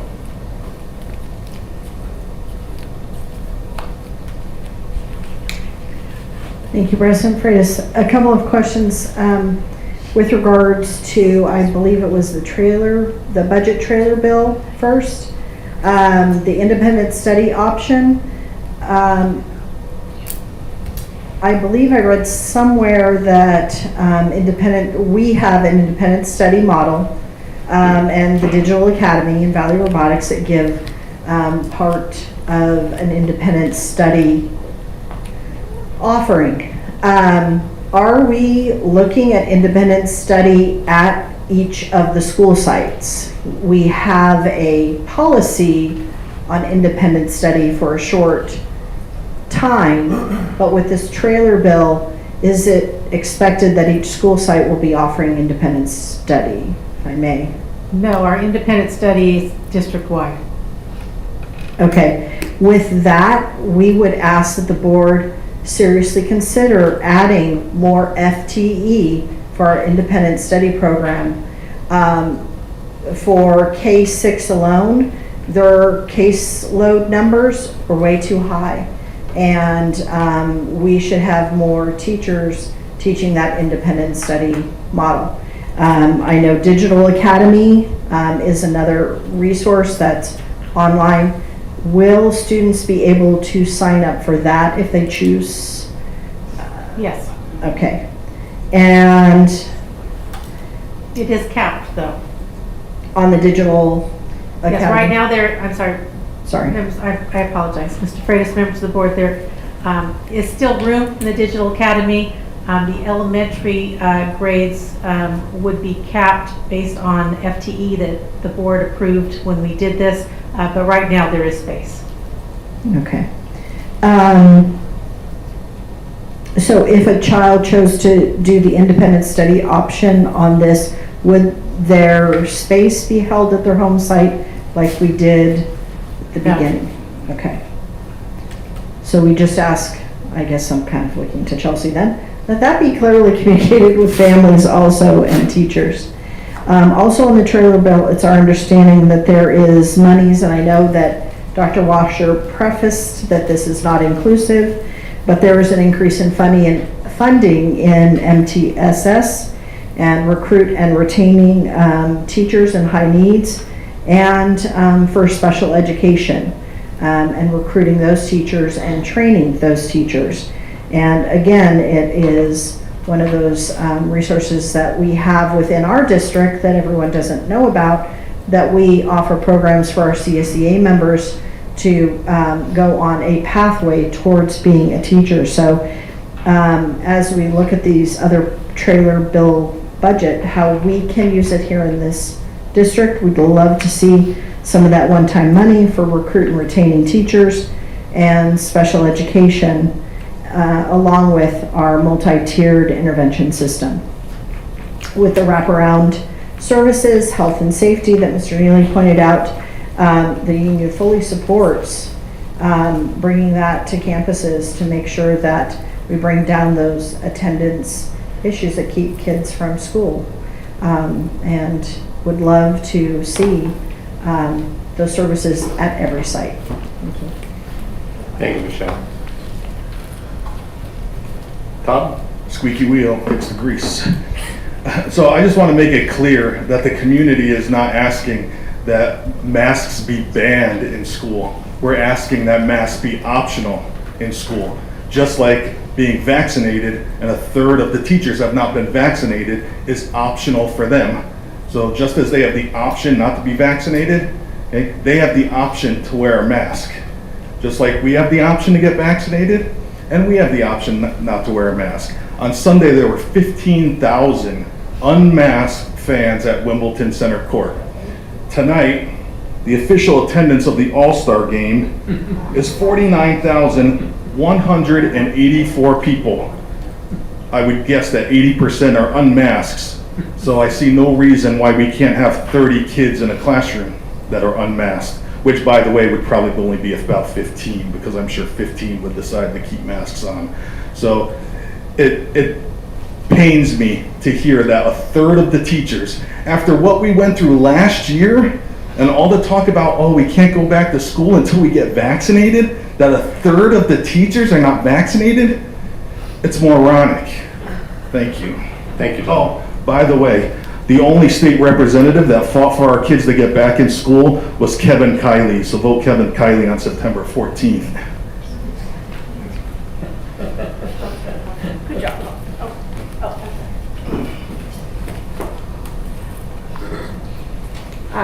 Mr. Freitas, members of the board, Dr. Washer. So in the trailer bill, one of the things that I really was looking at is funds to help students who fail the ADG class courses, including tutoring and PV for staff. And I would really like to see a plan with that. I'd like to see teachers be involved in getting that plan, because I know that distance learning didn't work for everyone. And so I would love to see ways to help these students who were normally good students, but over the last year and a half, just couldn't do it. So I'd like to make sure that teachers are involved in creating a plan to help them. As far as the masking, it was my understanding that everyone who went to Wimbledon, who was on court anyway, had to be show proof of vaccination. That was my understanding. I could be wrong. But I also want to say that a lot of the teachers who have refused to get vaccinated, and I am vaccinated, by the way. I have a medically fragile person in my household. And just as I don't have to disclose this, but I also have an autoimmune disease, so I'm very, very careful. And I will continue to wear a mask. But many of our teachers who do not get vaccinated are because they also have autoimmune issues. They have other underlying health issues. I know I've talked to some who are undergoing IVF. We don't have any evidence right now about what this vaccine will do if you're undergoing IVF. It's not that they don't want to. Many of them want to, but they have been advised medically not to. So let's make that difference, okay? It's not always a choice. It's not always a choice. Thank you. Thank you, Lisa. Hello. Hello. My name is Andrea, and I just wanted to state that I am here expressing my own personal feelings as a parent, because I work for the county. Andrea, So these are my personal feelings. They're going to need your last name. Moshe. Yes. Okay. So I had a question too, but I did have a comment. If people don't want to get vaccinated, that's fine. I don't think there's anybody that's judging about that. I'm not. But I think the whole thing is just, the mask thing is going to eventually go away. Have no problems with that. I know we're going to take care of that. I'd rather have them wash their hands and sanitize before they eat their sandwiches, personally, as a mom. But the other question I had was for Dr. Washer, because we had a gentleman earlier talk about critical race theory, and that's something that's been on my mind a little bit. When it has a language expand ethnic studies course offerings, do you feel like that is talking about critical race theory, or what's your opinion about that language? From my understanding, no, that's a different concept. Ethnic studies is specific to one course, whereas critical race theory presents issues as a societal structure and isn't necessarily a course in of itself, but is something that is woven through curriculum. Okay, all right. Because I just want to express my feelings about that is that it doesn't belong in the schools. So that's all I had. Thank you. Thank you, Andrew. All right, other comments from the public? I usually don't speak at these things. I won't be bugging you guys very long. But it bothers me that my daughter and other people's children aren't allowed to have normal childhoods. And this wearing a mask all day is not normal. And it would be considered child abuse if you were to cover your child's face with a cloth all day ordinarily. And I just think it's really wrong what's being done to these children and the adults who are forced to endure it all day. I know like my special needs kids I work with, they are hyper, I love them to death, and chasing after them all day in a cloth covering my face and my breathing was making me super sick. And I know other people who felt the same way. And on top of that, I'm not so sure why everybody's going along with these federal mandates, because a mandate is just a man-made rule and not a law. So I don't understand why people have been going along with it from the beginning, but that's just me. And on top of that, sorry. And on top of that, I just feel like, oh my gosh, I forgot what I was going to say. No worries, take your time. Sorry.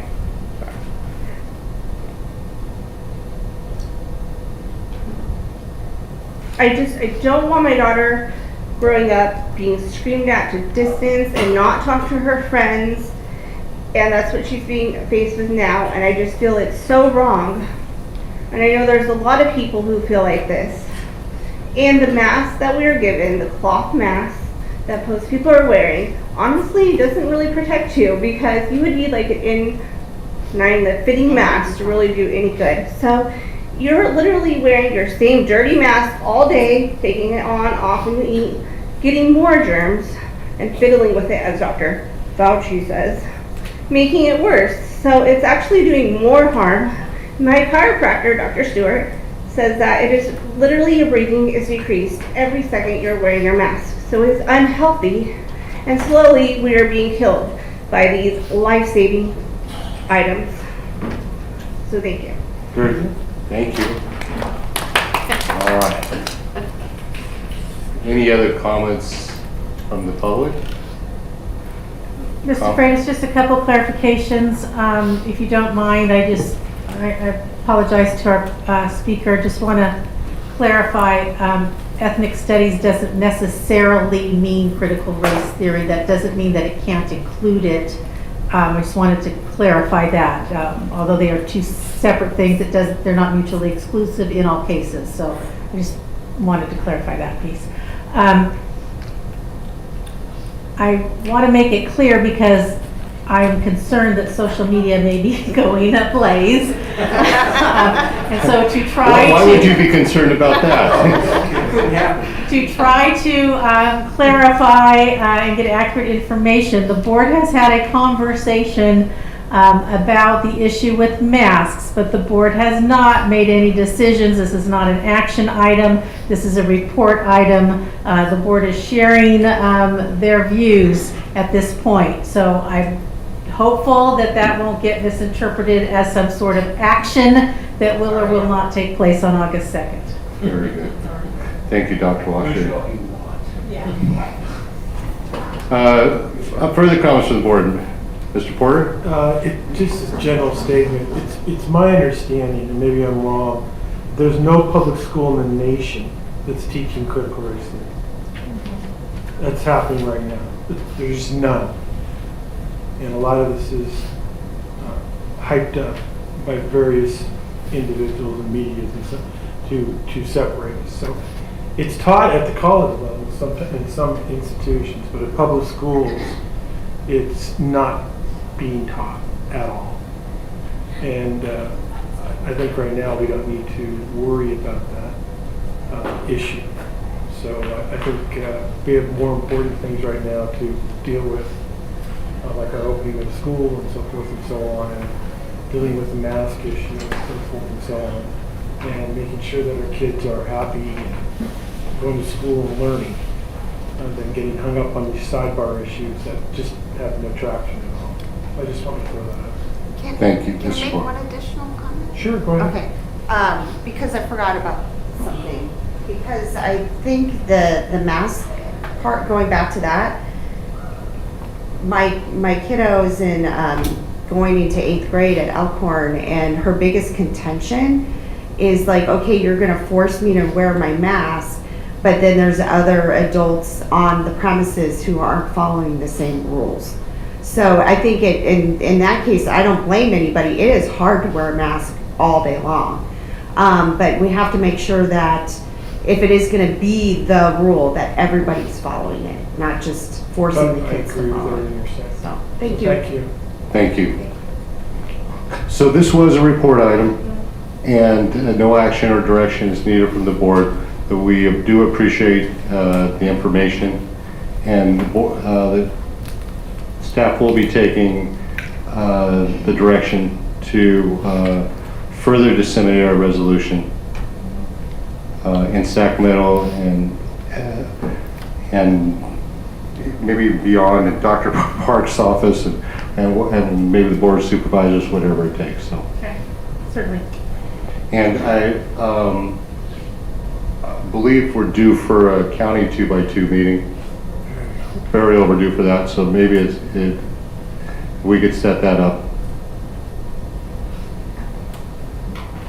And we can speak with our elected representatives for San Joaquin County directly. Very nice. Okay, thank you everyone. Moving on, we have another report item, and this is the Henderson Growth and Focus Plan. Mr. Palmquist?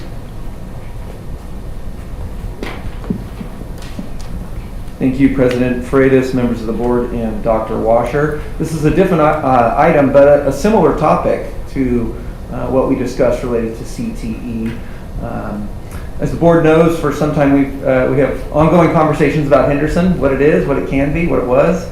And prior to the pandemic, we had been discussing how to focus that school, grow that school, define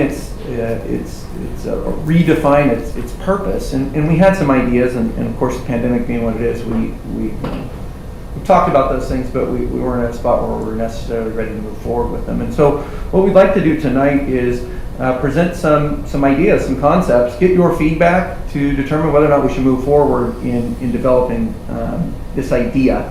I can share a little bit about that, but I have Dr. Kimball here as well, who's been a part of that for some time leading that school. I think the real rationale here is to make sure that Henderson has some authentic engagement and make it very relevant for students. Serve the same students.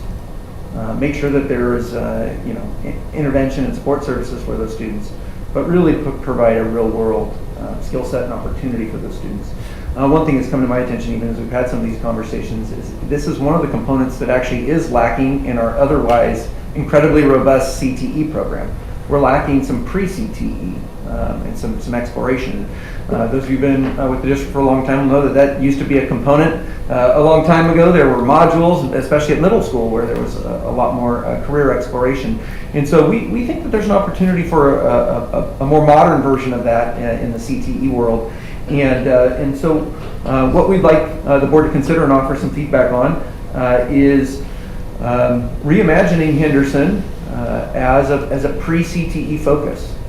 Again, we would serve the same students. We would provide it would stay as an alternative school of choice as it is now, but to really define a hook, an identity, to provide some context and some purpose for that site. Some things that we've discussed is that this is based on the needs of current students and those that we would like to serve. We would like to emphasize the engagement piece. We don't want to lock kids into any type of a track. These are, middle school and potentially early high school students, so that it's really about exploration and opportunities to dream big and think big as they participate in the school. We would look at it maybe as changing the model a little bit, making it more hybrid, so that students could do career exploration and shadowing and have mentoring. We definitely be interested in growing. We've had some success with Valley Robotics. It's hit not only every growth target, it's kind of exceeded all those growth targets, and we've seen that there's a real market for programs like this. So we would be looking at increasing the enrollment, potentially adding additional grade levels. We had ninth grade at once upon a time and took that away because we found that students had a really tough time, reintegrating with the larger high schools after they spent ninth grade away. We think there might be an opportunity with the CTE focus to change some of that, because there really would be some relevance and some engagement in place for them to potentially interface at a later time. Again, these are just ideas that we would want to develop further. We'd even consider, if there is a vision to grow, about proximity. There's been some conversations about being close to M&O and setting up job shadowing and utilizing that facility and the professionals that we have there, and a mentoring and shadowing type relationship, so we can make some connections between that facility or industry partners. Again, this is obviously refined brainstorming. We have a little bit of a trajectory, but what we would love to hear is thoughts and feedback on that. Dr. Kimball can obviously share more. And then what we would, depending on that feedback, we would develop this idea further. I think all agree, we had, I would say most agree, we had a very successful, albeit because of the short ramp-up time, steering committee when we launched Valley Robotics. Some board members were part of that, and our associations were part of that, and we found that to be a really positive and productive way to develop an idea. And to add components. So we would propose that same type of a process if there was some steam in reimagining what Henderson is or can be, that we would propose a similar process. With that, I have Dr. Kimball here. Dr. Kimball, you feel free to add anything, and then we would love to hear from the board. What truly intrigues me about the middle school CTE possibilities is that, number one, the beauty of CTE is that it gives purpose to learning. I've been in education over 30 years. This is my 8th year as principal of Henderson. And so I've seen the ebbs and flows, but always when I'm meeting with a student and their family, and I just say, what do you want to be when you grow up? The student doesn't even know even where to start that hook, where to start that exploration. So I think that having a CTE program for middle school students would really kind of at least start the dream. And maybe it's a dream that they had when they were younger, but it's really helping them with that hands-on kinesthetic learning, getting them involved in their learning, showing that true purpose. The second thing is, I know the concern that I've always had with Henderson, just like Mr. Palmquist said, was that there really wasn't like a transition going from Henderson to middle school. Here there is a unique transition going from the middle school CTE program to a high school CTE program, so that students don't do, K through 6, and then there's like a stopgap. And then we try to kind of give them purpose again as 9th graders, and I really do feel like it's just kind of like a student falling off a cliff. It really keeps them going, gets them motivated, and gets them engaged. And again, when I think of even our independence graduation, and I asked all of the students to stand up who had held jobs, full-time jobs, while they were attending independence as seniors this year, I'd say 85% of them stood up. Our kids are essential workers, but the only way that they can understand that and really feel that and be empowered by that is that it doesn't happen 11th and 12th grade, or 10th grade, or 9th grade. We've got to start backpedaling, and it's got to start especially in the middle school years. So Mr. Neely, when you talked about, students having, all the things they're dealing with their families, isn't it great to give a child the opportunity, that dream, that drive, so they can see what their life could be, not only beyond where their house is right now, but going on, stepping further, earning that high school diploma, moving on with their lives, being productive citizens in this global economy. That's what the bottom line is. And I think that's the major point of being an educator. That's what drives me as an educator. Very nice, Dr. Kimball. Go ahead, Mr. Palmer. I'm Well, sorry, I was Mr. going to Palmer. say, obviously, we have a school leader who's bought into that idea of transformation, but we would love to hear from the board and the public and just see if we're heading the right direction, if there's some thoughts that come up for you, and then we'll take it from there. Very nice presentation. Dr. Kimball, what's our enrollment right now at Henderson? Right now, it is 24 8th graders, and we've not started enrolling the 7th graders. We started enrolling them on Friday. And I will say, one positive that came out of school closures was that we were really, truly able to focus not on the discipline issues, but exactly what the students needed in order to be successful in high school and in middle school. But also, we could talk to them about, what are your dreams? What do you really, really want to do? And really get the families on board. It was great to see each one of you talk about how the CTE program totally influenced not only your child or grandchild's life, but what it does to a family unit. And so that's what I'm hoping with, hopefully with your encouragement, that by looking at things like animation and digital arts, to really kind of take advantage of this year as an exploratory year and see what things our students will be interested in. Because again, when we talk about getting kids off the street, that's got to happen in elementary and middle school. That's what's going to keep them in school. Again, that's what's going to make them want to become citizens and really take on their civic responsibility. And Dr. Kimball, you can correct me if I'm wrong, but I think we traditionally are anywhere between 40 and 60. I think this last year we got into the high. We went 70. Yeah, we got into the 70s this past year because there is some, like I said, demand for alternative options, and some people availed themselves of Henderson. So I think we had probably our largest enrollment year in some time this past year, but that's not really indicative of the years prior to the pandemic. Usually somewhere between in the 40s to 60s. So we think there's potential for quite a bit more. And that's I love your explanation and your idea and the pathways. What is our capacity out there? Physical capacity, staffing capacity, we probably already hit it. We probably hit that already. We have 3 programs that all had their highest enrollment last year, sharing the physical plan. So as far as physical capacity, that would be one of the things we would have to figure out as a steering committee, which is why we also have that down as a consideration.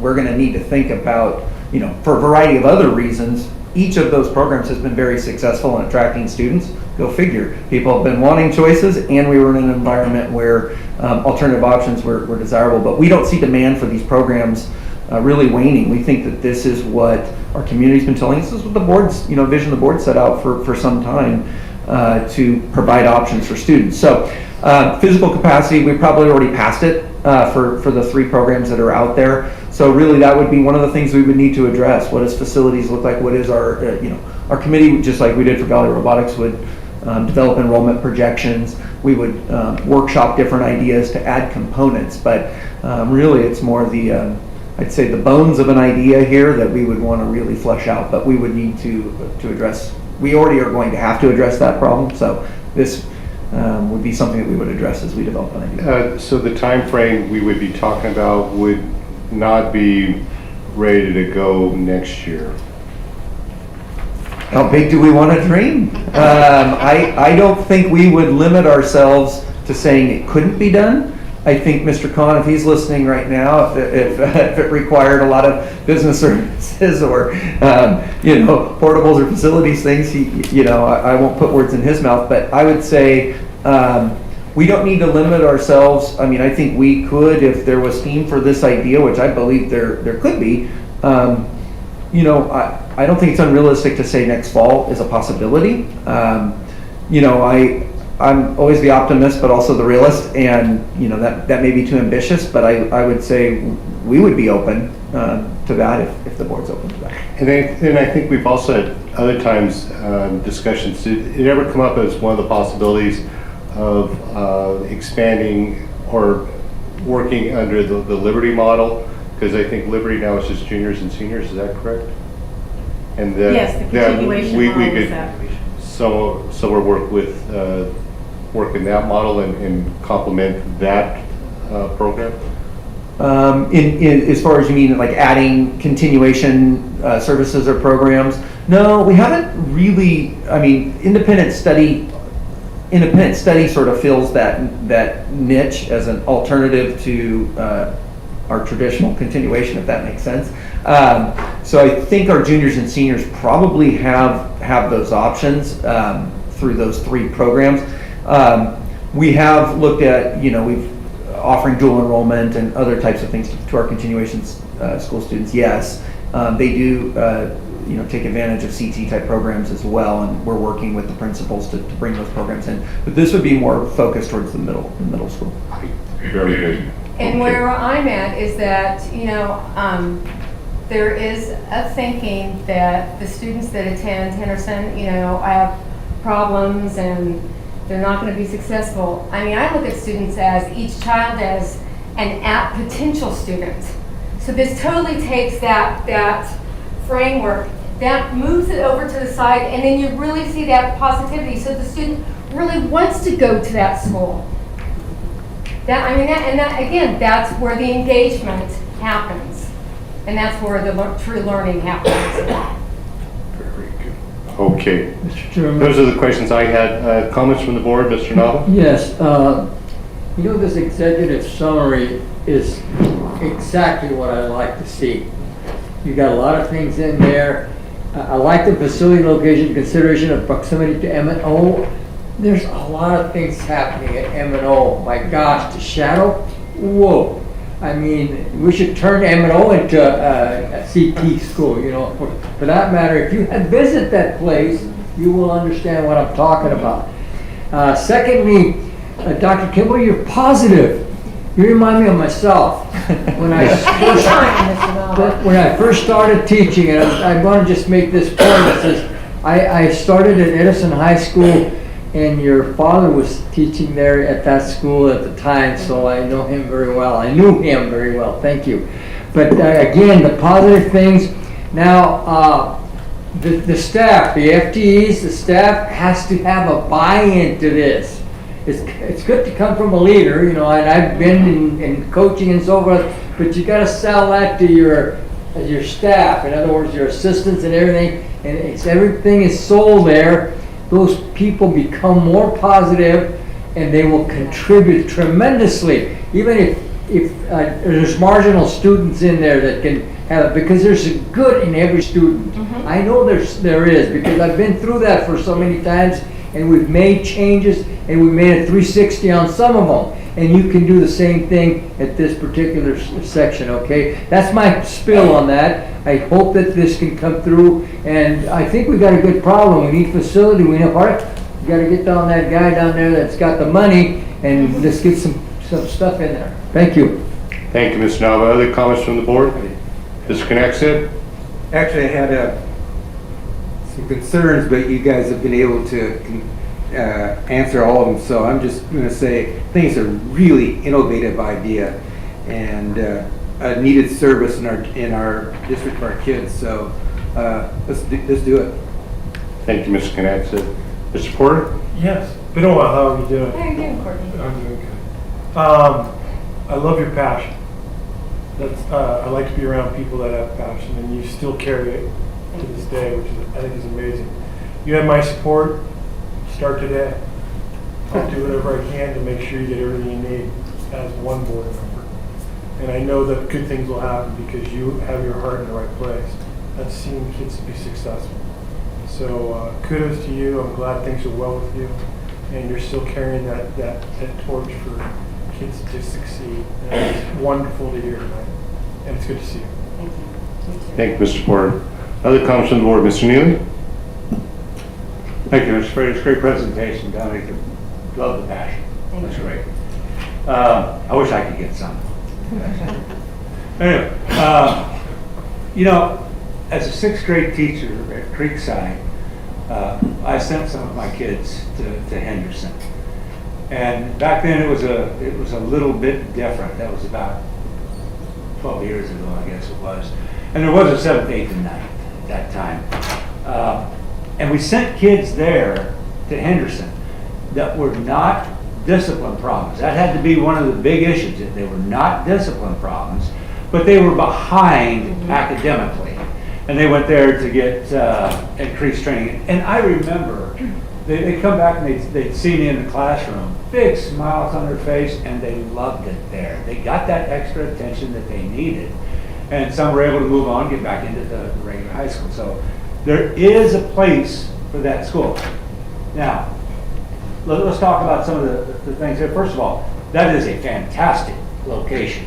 Henderson is in a great place between Stockton and Lodi where it can service both of the communities. I'm sorry, I keep thinking, I can't think of Henderson without knowing, you know, in 8th grade, I was at Elkhorn and we played against them in football out there, you know. That was way back in the day. But anyways, it's a great location out there that we can do a lot with, but it needs a lot of work. I mean, that place needs a lot. Especially if we're going to do it like a middle school and then on into high school. They don't need all those playgrounds, you know, all the fields. We got to get some classrooms out there, some decent classrooms. So you're looking at a long-term project here. I think that's the way you ought to look at it. Yes, there's some things that we can do in the short term, but you're going to have to come up with something long-term too. And we're going to have to find a way to fund it, because that could really be a jewel there. It could be very much like Lincoln Tech. So we got to think about what we're going to do now, what we're going to do in the future. I'd like to see, Mr. Palmquist, you can make this happen, those early CTA programs carry over into the high school. So when they get done there at middle school, that they've got someplace else to go.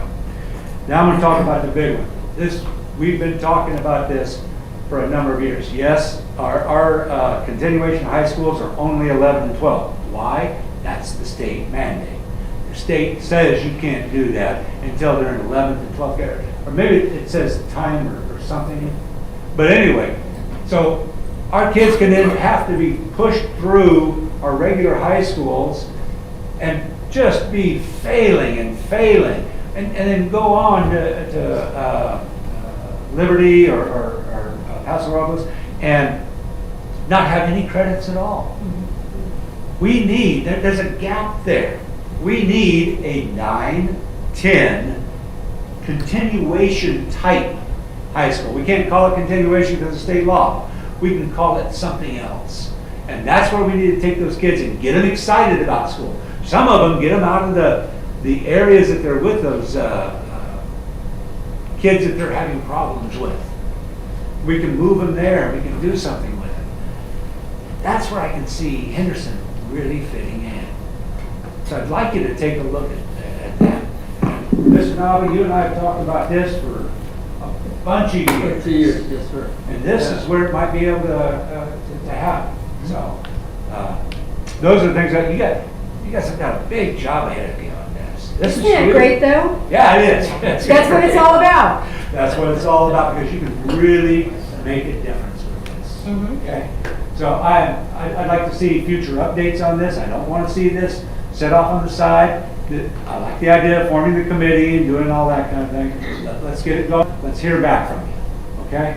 And please take into account that 9-10 continuation style school. That's all right. Thank you. Thank you, Mr. Neely. Mr. Everly? Thank you for the report. I do want to throw my support behind the pre-CTE. I used to do, in my profession, a lot of career day presentations, and I'd always tell the kids, oh, so where do you see yourself in 5 years? There'd be a few of them there, but I found that CTE makes kids look forward, and it gives them that relevance of, what am I going to do? How am I going to do it? And in addition to that, it's, I really believe in hands-on learning. Do as you learn. And I think that that is a very helpful thing for a lot of kids. They just hate going into the day, oh good, another lecture, next period, oh good, another lecture. So yeah, well, you have to have lectures, obviously. They want to know, what do I have to know this for? Well, here's why. You need math to do this. You need English language arts so that you can translate into this. And I really like this idea. I think this has a really large potential. It will take a while, obviously. I don't see it happening this beginning of this school year. I mean, I think people have already have teacher assignments and those kinds of things. But that doesn't mean that curriculum-wise, you could start exposing students to this type of curriculum. And I think that would really help them a lot. I'm also a firm believer in what you do in middle school helps determine how far you go in high school. And so, yeah, I think this is has great potential. So I just want to make it quick and say, I think this is great and I want to support it for you. Yes, and keep us posted. Very good. Thank you, Mr. Everly. Vice President McFarland. Last but not least, I just want to put my support behind it. I think it's amazing. Thank you for having a vision. Thank you, Mr. Palmquist, for helping with the vision. I think it's amazing. It's an amazing idea to take what happens in high school and bring it down to the middle school, because I think that is the first sign of I'm lost in middle school. And I think this gives probably will give a group of students some direction that might make those numbers look a little different than Mr. Neely talked about for freshman and sophomore year. So hats off to you. It's a big undertaking. I can't wait to see what happens. And I have faith. Thank you. Comments from the public? Michelle.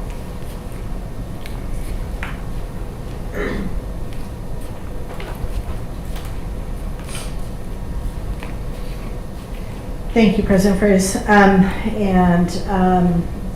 In talking about this, I was like Mr. Neely as an elementary teacher. The students that I saw being sent to Henderson, I saw as they needed that extra help to bridge those learning gaps.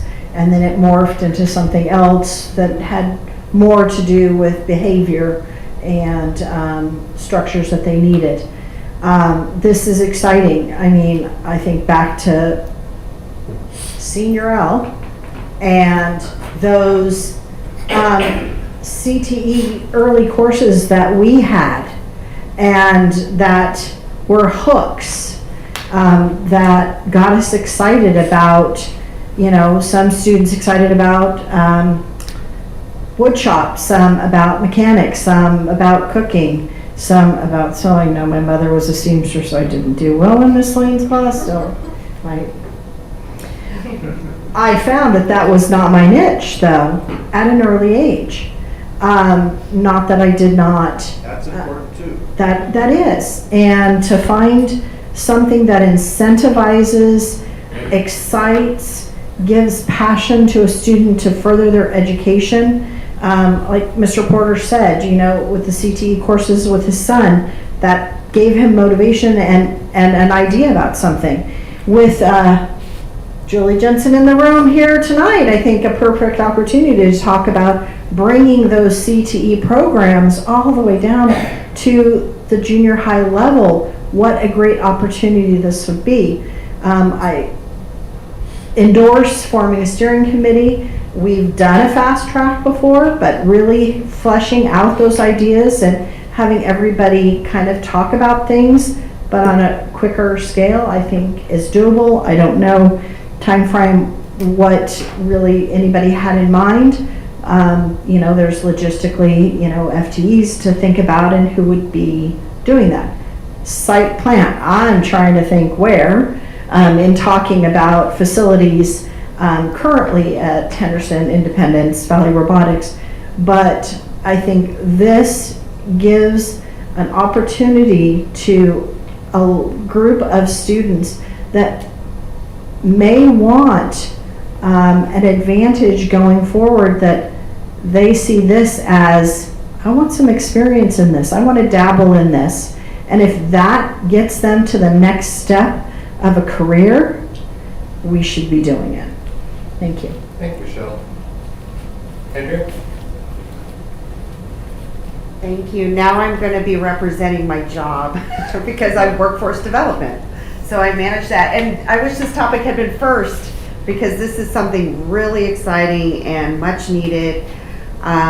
Julie and I actually know each other from a couple of boards that we've been working on. We've been working on pathway committees on this very topic, and bringing it down to the lower level. How awesome is that? Because I think when we ask students, you know, what do you want to be when you grow up? They only know what their parents do, and that's it. And quite frankly, what their parents are doing is not the jobs of the future. You know, there's going to be so many more jobs. I was at the center today talking to a guy who came in, and he's starting a PLC program and teaching people about program logic control. Is that right? And so the other topic, though, I do want to bring up in around this is the getting women, young ladies established in this. I've been preaching this to every committee that we've been on. How do we get women involved in these non-traditional roles? Girls have been, because I know that we do have these programs, medical assistant, and those are the traditional roles. But we try and help adults and dislocated workers, and getting women into those roles. It's really hard when you're an older woman with children, single mom, trying to switch into becoming logistics, you know, even truck driving or welding or any of these other career paths that make men a lot of money. And sometimes the women are kind of hesitant because of the conditions that they would have to work in. So getting young women involved at an early age, I think is incredible. If you need anything from me, I would be happy to come over and talk about them about career services and resumes and how do you create this career path. Great. So thank you for bringing this forth. That's awesome. Thank you. Lisa? President Freitas, members of the board, Dr. Washer. First of all, I have to say I've known Dominique, I'm going to call her Dominique because that's how we've known each other for a long time, since high school. So, and she's always been one of the most passionate people I have ever known. So I loved hearing her speak about this. But being a middle school teacher and having kids sent to Henderson, my concern was always, then what? Because I know having a child who did not do well in a traditional high school environment, just because there's just too many people, too many distractions. That's why we send kids to Henderson.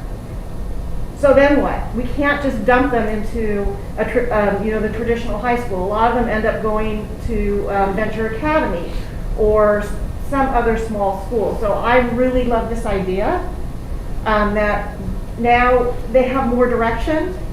They have something to work to. They have something that we can transition them into.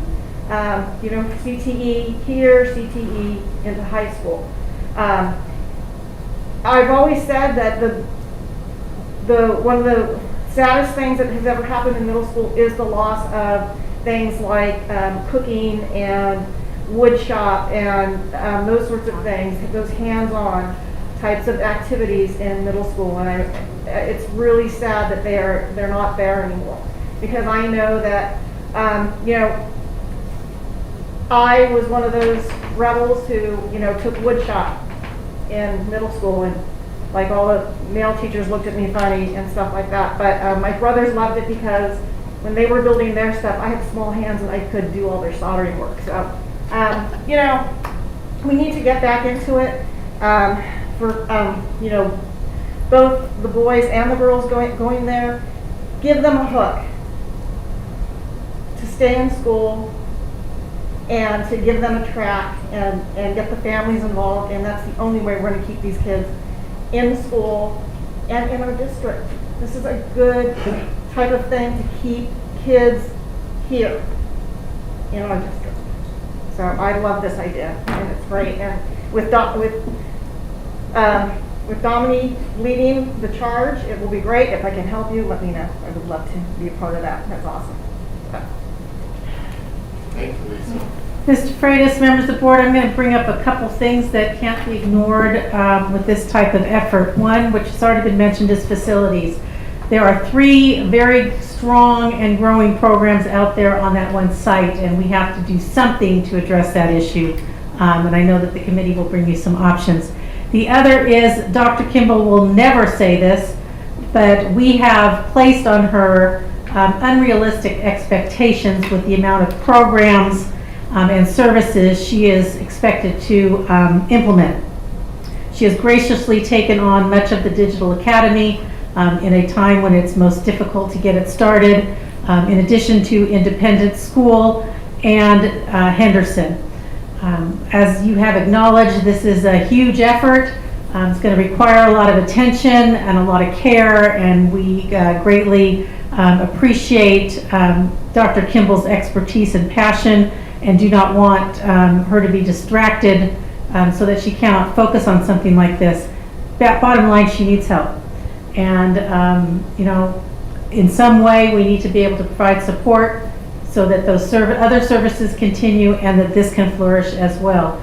So we are going to hopefully be able to bring something to you that you could support in terms of some administrative support for Dr. Kimball.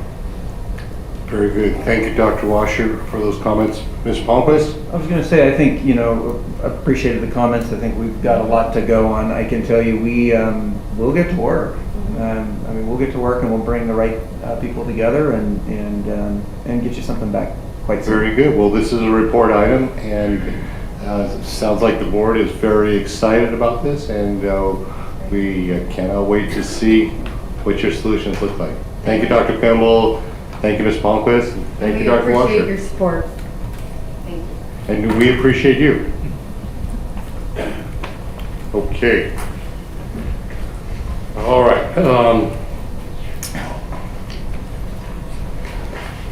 We have the American Rescue Plan Act of 2021. This is our final report item for the night. Dr. Selly. Good evening, President Freitas, members of the board, and Dr. Washer. Could you open the slide deck, please? The American Rescue Plan is the acronym most recently applied to ESSER funding. I guess we're on ESSER 3 funding, and they must get tired of ESSER, so they needed a 4th acronym. So when you hear ARP and you hear ESSER 3, they're largely one and the same. We come to you tonight for some initial input and direction. You will be seeing this item again. As you'll remember, not too long ago, we were bringing forward the Expanded Learning and Opportunity Grant Program. This is sort of formulated across or along that same plan. Next slide, please. The good news is that number there, that is $71 million plus allocated to Lodi Unified. There are definitely qualifiers or strings or allowable uses to that, but that is a large number. It requires a safe return to in-person instruction plan, which we have, and that will have to be updated minimally every 6 months. Next slide, please. So the allowable uses here, there's actually 2 slides. There are a lot of words on a slide, I'm not supposed to do that, but you'll notice that these are the strings, if you want, and some of these are still crafted along the lines of response to coronavirus, which is getting to be largely behind us, hopefully, for the long term. But like that second bullet there, it talks about preventing and preparation in response to coronavirus. We've done so much of that already. But when ESSER 1 actually was written, where a lot of this language initiated, coronavirus was still pretty hot. You'll notice bullet 4 there, again, preparedness and response, referring to coronavirus. I think it's the 5th bullet, talking about sanitation and minimizing the spread of infectious disease. So many of these are related to responding to coronavirus. The last one on this slide, however, is very relevant for education and always relevant, purchase of educational technology. Next slide, please. This slide shows more of the, I think, areas where we'll be able to utilize these fundings. The first one, very important, providing mental health services and supports. We've talked about that a lot at length over the past year. The second bullet talks about summer learning and after school, or going along the lines of the expanded or extended learning again. Learning loss, the third bullet, we've heard that frequently. How are we addressing learning loss amongst our students? There are some other issues. The 4th bullet there talks about facility repairs. Now, in regards to those are regards to, again, virus transmission, but you'll also notice that indoor air quality is a factor. So there's some supports we can do with our facilities to utilize these funds. And then the last bullet really is a key one. I feel that if you look at the sort of the end of that bullet, it talks about maintaining operations and continuity of services. That's a pretty general, broad statement that we can attach to a lot of areas in making use of these funds. Next slide, please. You'll find that in the ESSER funding, as was in the expanded learning funding, there is a significant allocation to homeless and foster youth. The actual allocation under ESSER 3 hasn't been identified yet for this, but I'll revert back to the expanded learning grant. We're getting approximately $1,000 per homeless foster youth. And you'll notice on here there's a lot of services we can provide, wraparound services, purchase of supplies for them, including eyeglasses, school supplies, transportation, technology devices, internet for their wherever they happen to be, and if it's a foster home or other facility that they need internet, even potentially short-term and temporary housing. The last bullet kind of summarizes that materials necessary for students to participate in school activities. So this is on top of our McKinney-Vento funding. So Dr. Dosti and his staff are working to make proper use of these funds, as well as Dr. Seha as a community liaison working with foster youth and homeless. And we are going to be able to provide some I believe, strong support for those children. Next slide, please. This 20% requirement is akin to the expanded learning grant. This is saying that we need to set aside 20% of this, or roughly $14 million, for interventions and instruction outside of the normal school day, school year. And it's not completely exclusively related to that, because you'll also notice social and emotional needs. Those may be served during the day as well, but 20% is seeking to expand our summer and intersession and after school work. And so we'll be, again, following that along the lines of our expanded learning grant. Next slide, please. This shows you the buckets that we've been getting under the, I guess the general term many people have referred to are CARES fundings. And we're, actually I should have added these numbers to the slide, but I can go down the list here. I've ballparked these and rounded some of them up or down a little bit, but the coronavirus relief fund was about $23 million. That was one of our first buckets of money. Expanded learning grant, approximately $20 million. In-person instruction, approximately $10 million. Governor's or gear funding, $2 million. The ESSER 1, 2, and 3 was initially $6 million, and then $32 million, and now this $31.5 million. The LCFF increase, which we just learned of again recently with the trailer bills that came the last week and a half.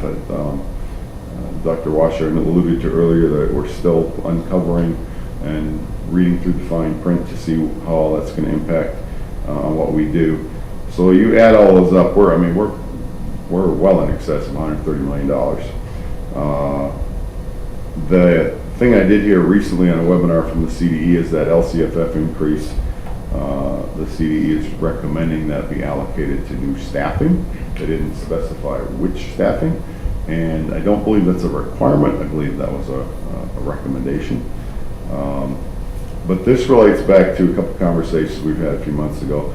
The LCFF is our LCAP, how we spend our monies.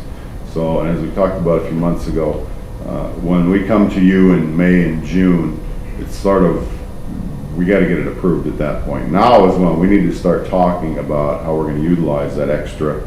By the way, that LCFF increase is probably about $4 million, maybe a little more.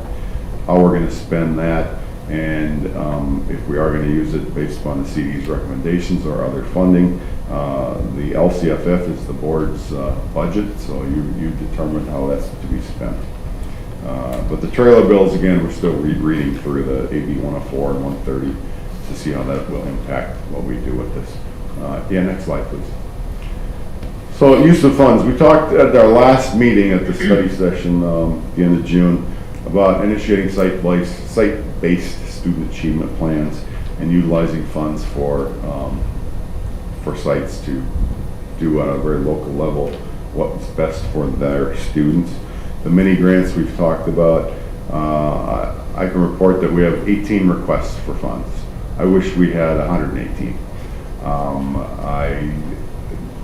It's a way to serve the need. Now, I met with one of the employee groups, and we were talking about how this could be used and how it would be allocated, and I had to express this, our goal really is to find the yes in your request. If it serves students well, we need to figure out how to, all those allowables we saw a couple slides back, how can we find the allowable that makes it work? So I'm hoping we get some more of those grants in. MTSS, looking at using some funds for that again. That's multi-tiered systems of support.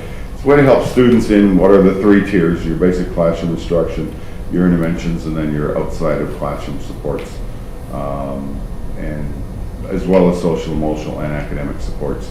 And hoping to help all students, in particular, helping students to not get cornered into a environment where they feel like their parents feel like they need to go to special ed. Again, that we need to do some interventions so we can keep them in general ed and serve their needs there. Support for alternative schools of choice, expanded learning, again, we've talked about that, expanded learning opportunity outside the normal day.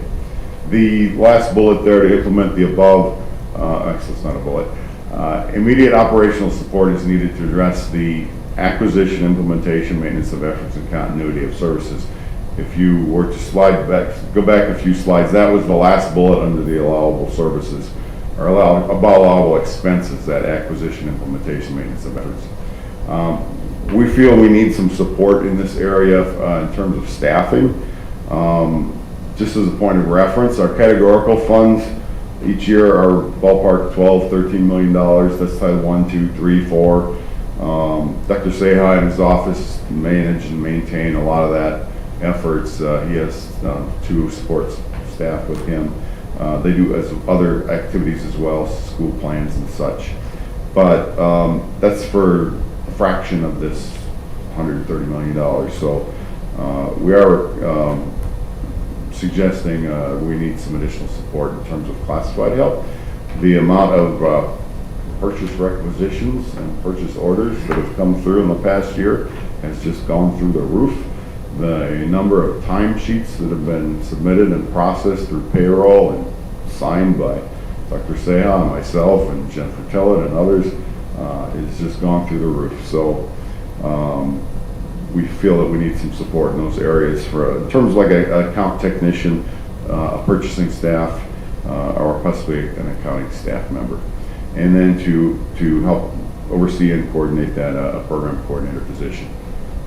So that we believe that's pretty much an immediate need. Next slide, please. So we're seeking, and I apologize, this slide should have been titled Stakeholder Input for ESSER Plan. It's just a stakeholder input, but we need your input for the use of these funds. We will be meeting with our employee groups and our DAC and our DLAC in August, and we'll be taking community surveys and student surveys. This funding specifically requests student input, which the prior fundings didn't. We did get some student input, but it's actually a requirement this time. And one challenge I want to mention here, though, is that we've been discussing, do we have these meetings in person or virtual? Due to this meeting size, that's become somewhat of a challenge because of getting too many people in a room. Also, some people are not still comfortable meeting in large groups and such. And the lack of rooms, actually, like we've lost some space in here actually today. Our portables have been overtaken for some other activities, so it's most likely these meetings will occur virtually. Hopefully we can have one or two in person, but probably mostly virtual. And I met with, spoke with some employee groups. They're also in a similar situation where their meetings, their exec councils and such are still meeting virtually.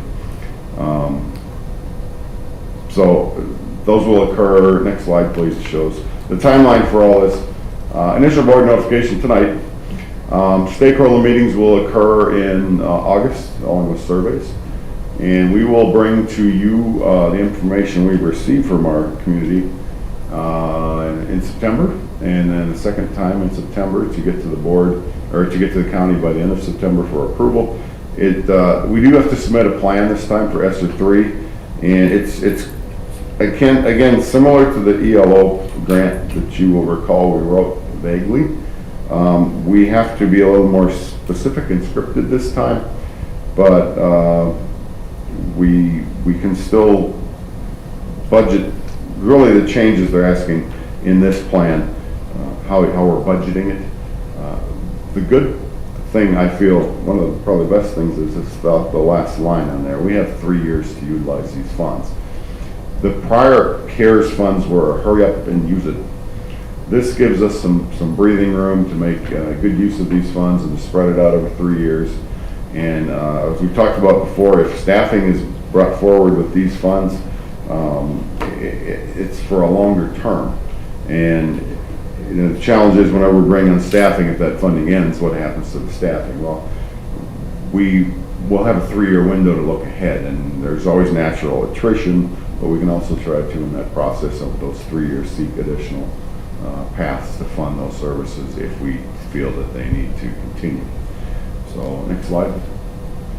These 2 links are actually direct links to the bills themselves. The first one is the trailer bill, I believe, and then the second one is just the CDE website regarding ESSER funding. And I encourage everybody to look at those links. All the information's there. Whenever I get questions, I go there for the detail, the fine print. And like I said before, I'm trying to find the yes in the requests, and that's where I get my answers to that. Is there a yes? So I encourage everybody to want to look at that. Any questions? Questions from the board? Quick. Pastor Sally. I think on slide 8 there, you say 3 classified FTE and 1 program coordinator FTE. Now, at the end of this period, at the end of 3 years, then these people will just be integrated into other jobs in the district? Well, that's what I was alluding to. Okay. Maybe, maybe not. It depends upon if we can fund those positions, or if potentially during the 2nd year, the 3rd year, somebody retires or leaves and we just don't refill that position. Through attrition, we take care of that. But that is a challenge with these. These are, even though it's 3 years long, this is one-time funding. Okay. So if we hire somebody, staffing position on one-time funding, we do face that situation of what happens when the funding ends. Okay. All right. I like the work you put in on this. You got some good stuff here. I'm really interested in seeing your plan when you finalize this. I guess it's our plan at that point.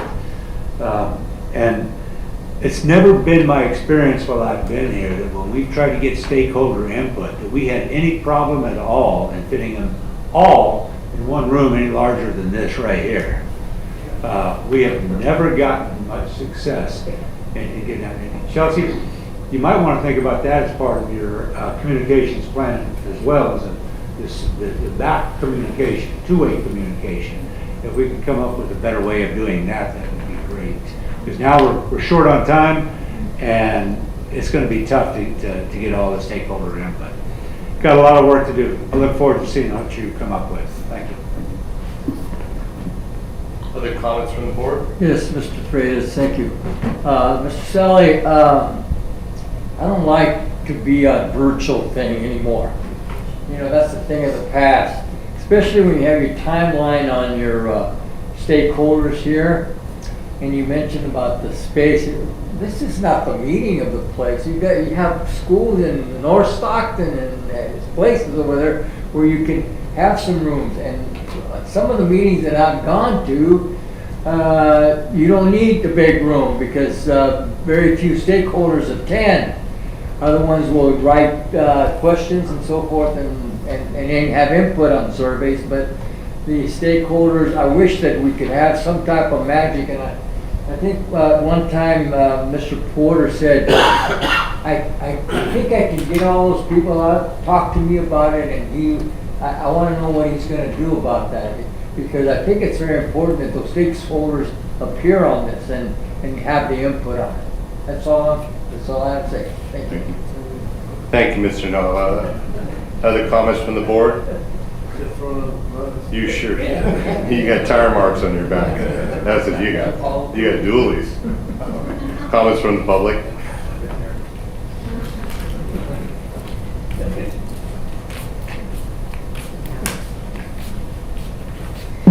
Good evening again. First, I want to say thank you to Dr. Solly for the comprehensive summary that we saw tonight. I know it didn't have a lot of color, I know it didn't have a lot of pictures, but it had tons of content and answered a lot of questions that people could kind of dig their teeth into. I definitely already kind of talked, and we're looking at calendars for stakeholders. We want to meet and give our stakeholders the opportunity right away for some input. One of the questions that arose was, and through President Freitas, whether or not we can use the facilities everywhere at this point in time throughout the district with outside people coming in other than just the boardroom. So maybe if we have clarification on if there are any room limitations or people limitations, because if not, we did find with some of our virtual meetings, our last stakeholder, I think it was LCAP, we got more virtually than we could in person because of where somebody is at 5 o'clock at night, and they can remote in and get input. So we did talk about some benefits of the virtual versus live in person, but would need clarification on facilities. With regards to the staffing and accounting person, we definitely see that there is a great need for that. Our concern is with the program coordinator, that ongoing position, it would be on the budget going forward. So could it be like the temporary person that we had doing COVID and reviewing COVID forms? So we think that those are some things to talk about. We also saw with the 20% ongoing, we think there are some great ideas. Summer school, we heard, was successful this summer, and maybe with more lead time, it can be expanded even greater. And so we look forward to giving more input as a group. Thank you. Lisa?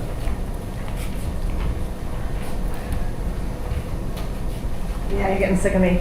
There's some great ideas here, but I also see that we're going to need a commitment outside of these funds from the board, because some of these programs for after school. I know that at my site and other sites, transportation is a huge problem. We're getting a great increase in the LCFF. Maybe we can use some of those funds to get these kids transported to some of these enrichment programs and tutoring programs after school. I'd like to see that in there. And then summer school, we have a lot of kids enroll, but I think we need to, this was brought up before, we need to reimagine it. We need to get more people to buy in. I think that, especially in the high school and the secondary, trying to cram a year's worth of school in, 24 days is too much. Even a semester and 12 classroom days is too much. So we need to reimagine summer school, and I'd love to see it brought down to other grades. We do need it in middle school. We need to prepare these kids to get into high school next year. We need it in elementary to make up for that learning loss.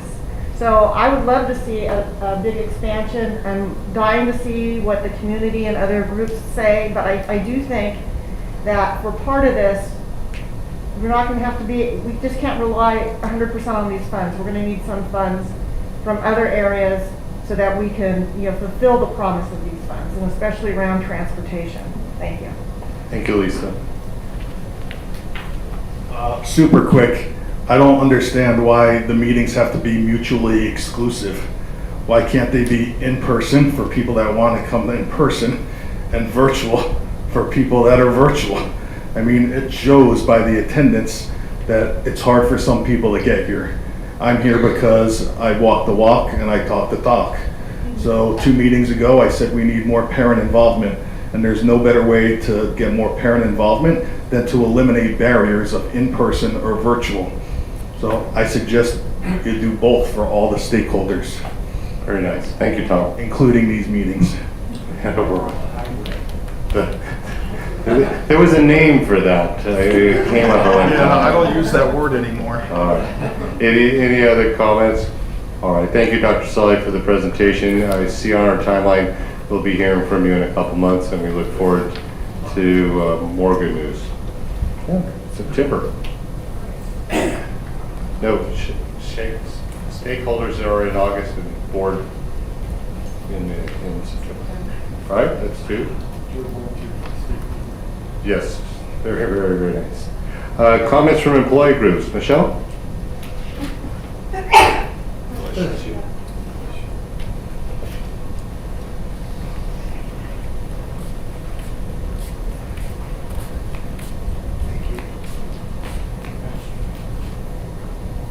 I feel like I need music. Celebrate comes to mind. Good evening, President Freitas, members of the board, Dr. Washer, all of our assistant soups that are still here, and staff, our parents. One, to celebrate the success of summer school and trying some different things this year, having elementary summer school brought back. I have to say, a big dose of celebration on that aspect. I can tell you, when you see a little kid, 3rd grader, run over to somebody and hug them and say on the very last day, "You're my best friend forever, even though you'll be at a different school." In that short amount of time, they built relationships. There were great strides that happened during that time. So I look forward to this district expanding on what we started this year under the short window that we had. I want to bring to your attention something that was brought to you, I believe, 3 years ago. 3 years ago, as you sat in Julia Morgan for one of your very first meetings, I think, as this board is populated, you heard about an inclusion program, preschool, where preschool special ed students met with general ed students.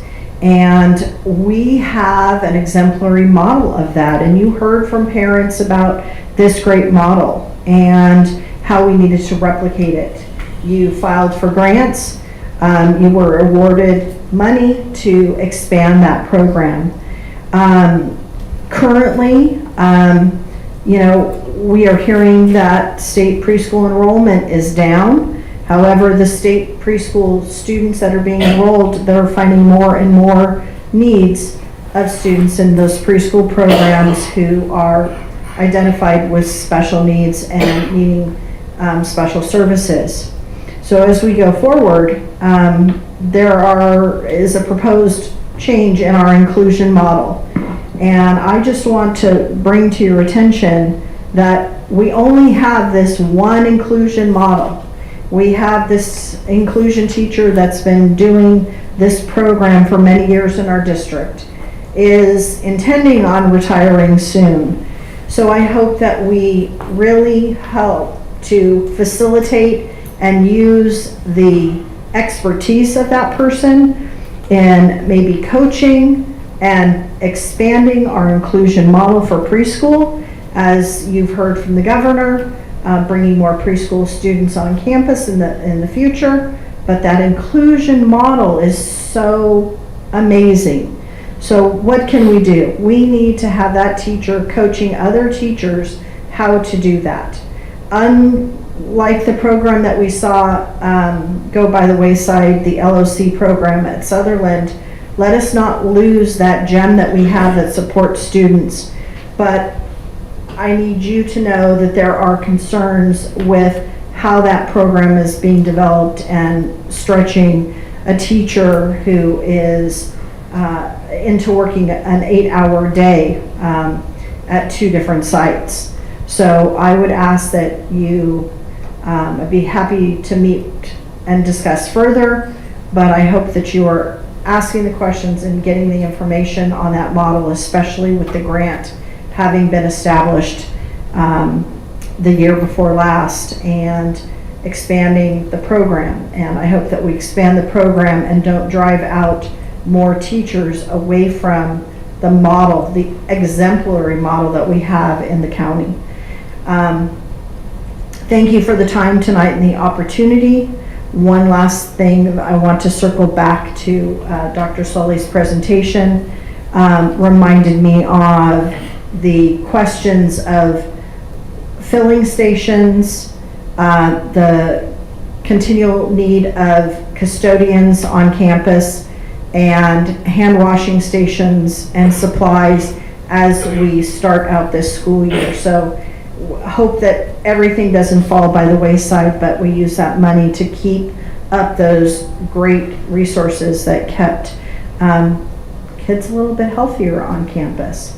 So thank you very much for your time tonight, and look forward to greeting new teachers next week here, and teachers will be back on August 26th for their work week and PD, and then starting with students on August 2nd. So next week you will be seeing new teachers, hopefully in this room being trained, and welcoming more with the loss that we saw. So hopefully Chelsea can communicate the need out there and get more people to file those applications. Thank you. Very good, thank you, Michelle. Comments from board members?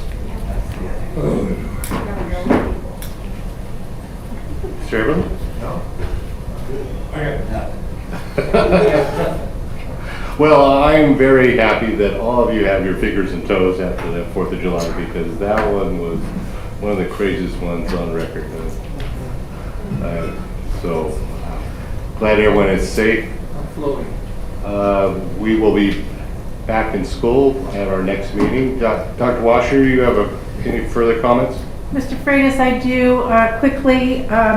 First of all, I want to thank the board for encouraging creativity and innovation that motivates us tremendously. So thank you for supporting some new ideas, and looking forward to hearing more about that. I do want to make one comment, because a comment was made by a speaker that we should be doing exit interviews. Just want to remind the board that we did start a pilot of this with teachers and administrators.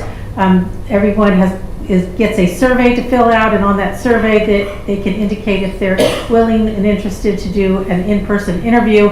Teachers who express a willingness to do that will meet with either Scott McGregor or Jeff Palmquist, depending on their area. Administrators willing to do an in-person meeting meet with me. So we do have that in place. I don't want you to think that just because it was stated that we should do something that we haven't already started, which we have. Very good. Thank you, Dr. Washer, for those. Board Advisory Committee reports. And with that, we are adjourned. Thank you, everyone. Have a nice evening. Drive home safely.